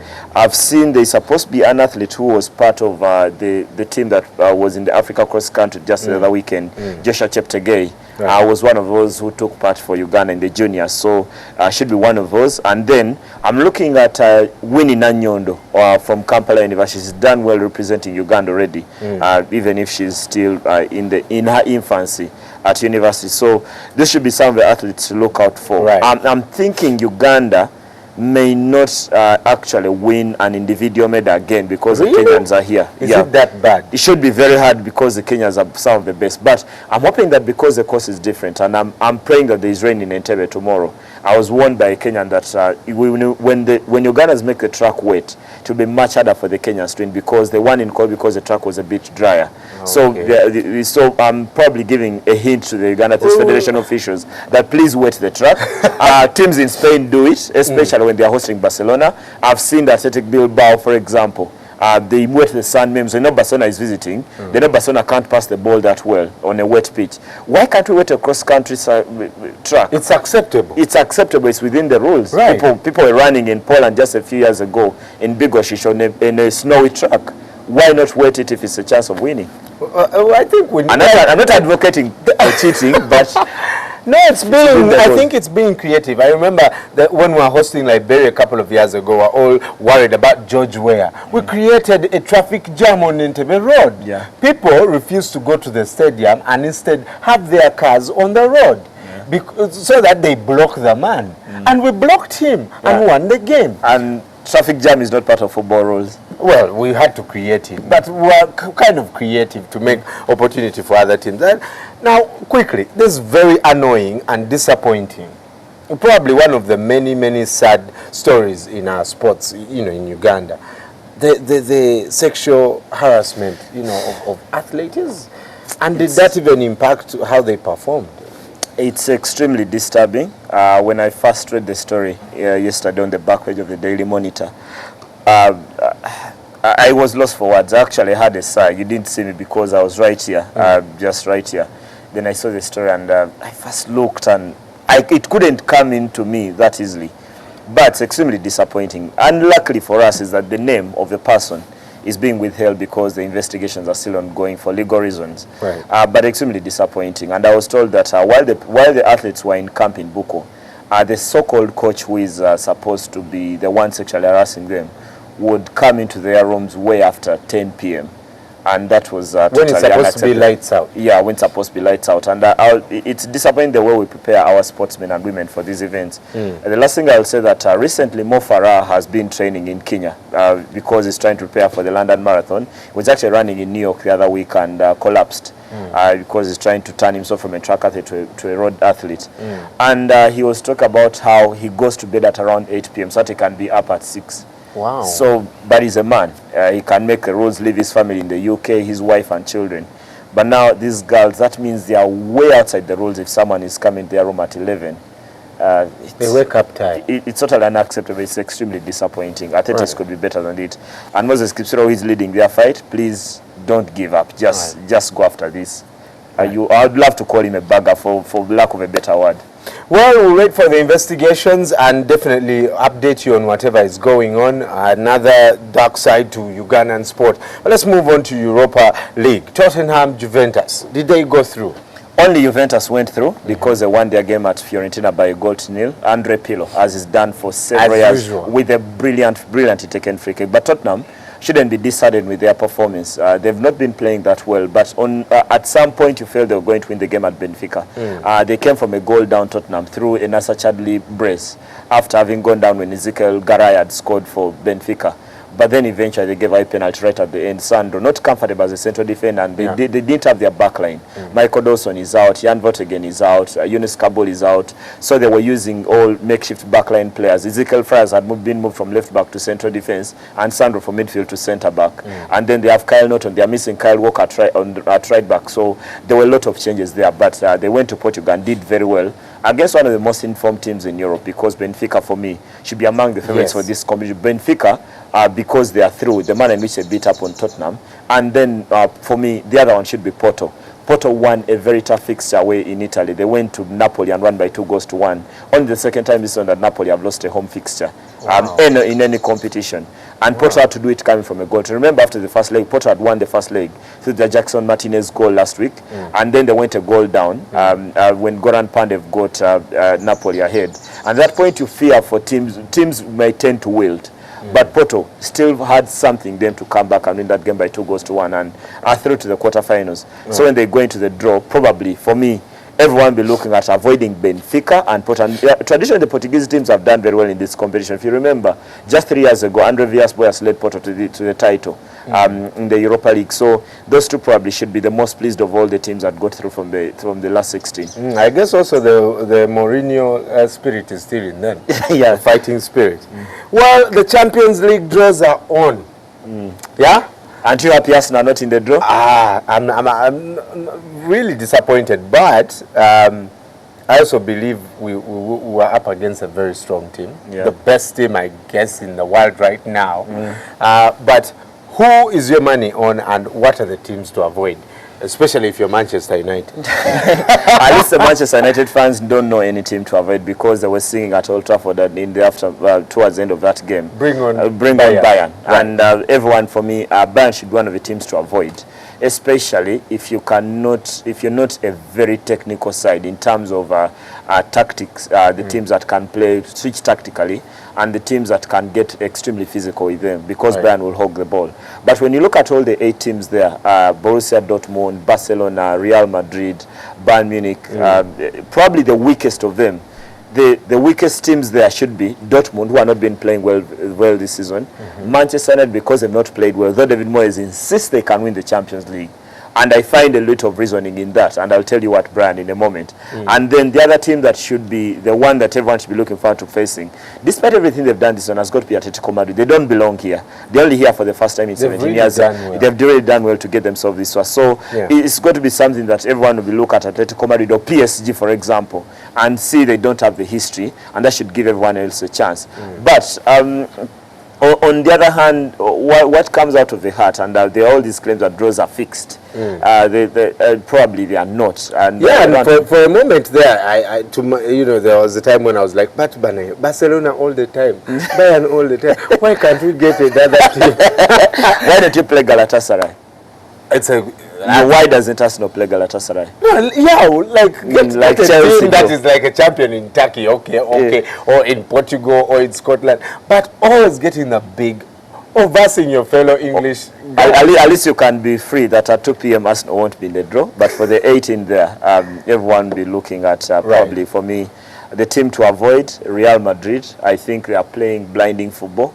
Let have been playing well. They didn't play very well over the weekend in the league. They won their game at Malaga by 1-0, but the kind of form Ronaldo has been in with 13 goals already should be it should be a scare for everyone else. Speaking of Real Madrid, the El Clasico on Barcelona, why can't Barcelona lose the game? Barcelona can't lose the game because they're already 4 points behind Real Madrid, and if they lose, they'll be 7 points behind. They won the first leg at the Camp Nou by 2-1, but now they are going to the Santiago Bernabeu on Sunday at 11 p.m. Should be a very tough fixture for me for Barcelona. They don't play very well defensively, and that has been an actually sealed for several years. But one of the things I'm banking on Barcelona to do, like we saw them against Manchester City, they have that knack for raising the bar when they need to. They can decide to play well because this is probably the biggest game of their season. They know if they lose to Madrid, they're out of the title race. Now, they know they've got to go and beat Real Madrid at the Santiago Bernabeu, something that Barcelona are capable of because of the quality of the players they do have. I think it's going to be a game where Madrid will play on the counter because their strength is in the pace because of the BBC, that is Bale, Benzema and Cristiano Ronaldo. They'll try to play the ball at pace, and that's their best chance. Barcelona will try to keep the ball and wear down Real Madrid. But for me, the favorite going into has got to be Real Madrid. Barcelona have been too inconsistent to go to the Bernabeu and win. But great players like these ones, every game, they could probably do something from every game. Right. And of course, we turn on to, the Premier League. I promise you I'm going to develop a slideshow for Manchester United. Everything that, someone sent me a picture where they're showing, I think, Messi asking, please bring Man United, please bring Man United. Yeah, everyone is happy. I saw, is Frank Ribery also praying? Yes. Looking up to the skies. What's his name?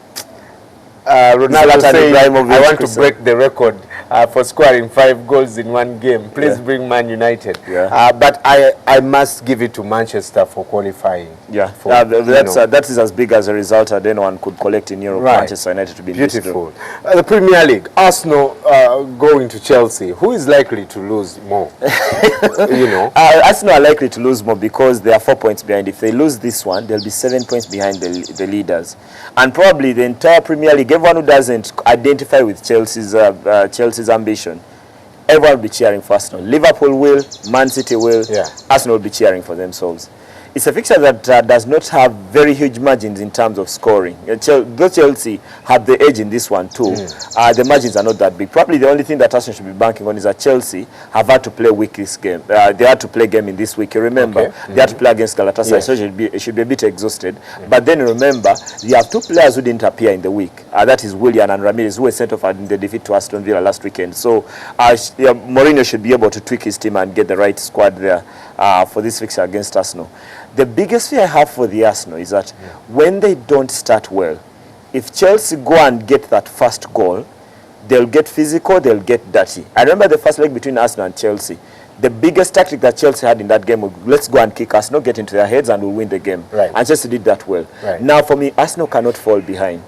Oh, they've had people. I don't want to have a discussion about who is missing for the Arsenal because the injuries are here. It's a very long list, yes. And it's going to continue to pile up. Mesut Ozil and all the others. But Arsenal have the things, have the ingredients. Like they can pass the ball at speed. They've got to go there and Chelsea and believe. And that's one thing they've had in the entire season. They are one of the best sides in Europe away from home, so you cannot discredit Arsenal from that. But they've got to play at the pace they love, because if Chelsea slow down the game, and Chelsea will be the advantage team when the game is moving very slowly. They don't have that kind of pace. Eden Hazard could be good on the break, but in terms of the exchange of passes between him and Oscar, they're not that quick. Right. And Arsenal will be quicker. It's Santi Cazorla, Chamberlain, and all the other guys, Thomas Rosicky. So for me, Arsenal have got to go there and play at pace. They've got to up the tempo. They've got to be the team that is going to challenge Chelsea. And they should know that they cannot afford to lose. While it could become only 7 points, in the Premier League you can lose games at Aston Villa like we saw for Chelsea. But Arsenal should go there and know they cannot afford. They've got to do this for England. If they can't do it for themselves, they've got to do it for Man City and Liverpool. Well, let's go. Arsenal will be at the Stamford Bridge. Very hard to get a result there, but we'll see what turns out. West Ham, of course, versus Man United, and Cardiff will be playing against Liverpool. Juventus in Italy closing in on the title with games Lazio against AC Milan and Catania. Are they likely to take that also? Juventus will be champions sooner rather than later because they've been the best team in Italy. While Carlos Tevez has not scored in Europe for 4 years, and I saw his frustration last night, when he comes into the league, he's already in double figures. For 4 years, it's tragic. Yeah. Like that's the right word. Really probably for me, I always say that stats is the best way to hide reality, because you cannot say Carlos Tevez is not a good player. How can he not score for 4 years? It's something that is extremely unacceptable for him. But Juventus should be champions. But there's an interesting battle coming up for second. On Monday night, both Napoli and Roma won. Roma beat up on Udinese by 3-2. And then Napoli scored the last gasp goal from Gonzalo Higuain to beat Torino away from home. So should be an interesting one. Napoli have the tougher fixture this weekend because they host Fiorentina. Fiorentina, they have Mario Gomez back fit. They've been very competitive against Juventus in the past 3 games. So should be going to Sao Paulo very confident. But Roma too travel to Kiev, who are fighting relegation. They're fighting for their lives, so they'll give everything in this one. Kiev at home. In Germany, I feel like we're just wasting time to talk about it because I feel like it's already been decided. But the big games: Hannover against Dortmund, Schalke against Braunschweig, Leverkusen against Hoffenheim, and Mainz against Bayern. Yeah, on for Mainz, host Bayern, but Bayern have found a way to beat up on everyone regardless of how well you're playing, except Arsenal. They don't beat Arsenal, at least in Germany. At least in Germany. But they travel to Mainz, who have been playing very well, and I'm going for Bayern to edge this one. Not the kind of scoreline, for example, they put past Wolfsburg the other week, 6-1. Probably a 1-0 for Bayern, a 2-1 for Bayern there. And I love to see what Dortmund will do. They've lost their last 2 and now they travel to Hanover. They are not playing that well, and I fear for Dortmund at Hanover. They are breaking records, and CNN calls them the best in the business. Probably looking to score 100 goals in a season. We'll see. And, man, these guys are really good. Before we head out, your African proverb.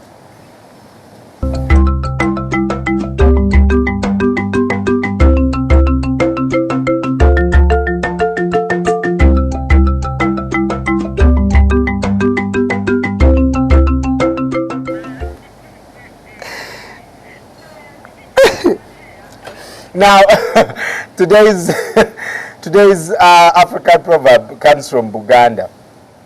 An ugly child of your own is more to you than a beautiful one belonging to your neighbor. how I miss Mabel here now. I'm starting to miss Mabel on this part of the show. Right. Yeah, I think it's about the unconditional love that parents do have for their children, regardless of the things they do.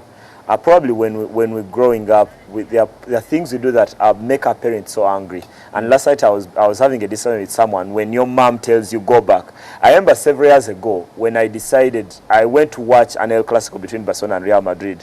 Actually, I got home way after 11, and I know mom is watching. And what she did was to give me food without any argument. And to this day, it stuck with me. I'm thinking, okay, that's the unconditional love. The ugly child. Whether in skin or in appearance or in what they do, because ugliness is not about how you look only. There's so many things that come. I think in Uganda the translation is Azare Chibi Achiwongerera. Yeah, that's it. That's about it. Yes, and today, no matter how your child turns out, other people have intentionally said, I'll marry a beautiful brown woman so that I save jobs for my children. I've seen a friend who has a beautiful brown woman, and the results, the child is actually looking more like the dad.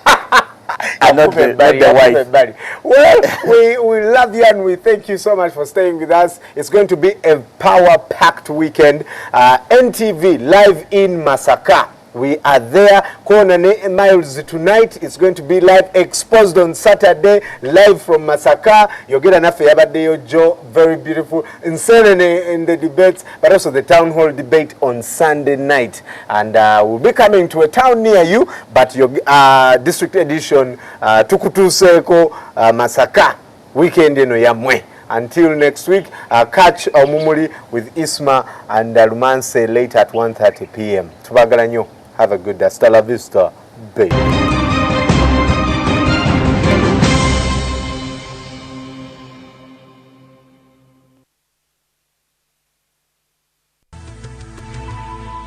NTV, turning on your world.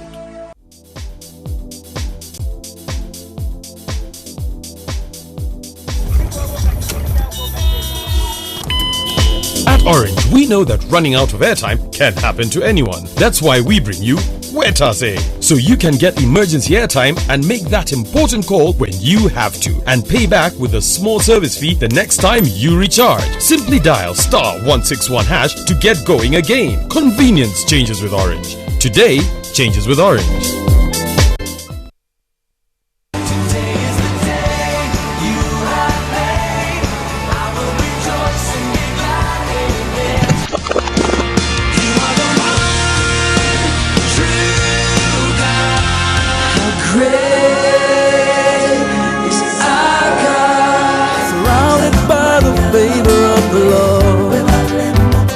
Ladies and gentlemen, Jesus came to set you free and to be free indeed. In life, you don't wait. There are certain times where you wait for certain decisions, but when it comes to taking action and choice,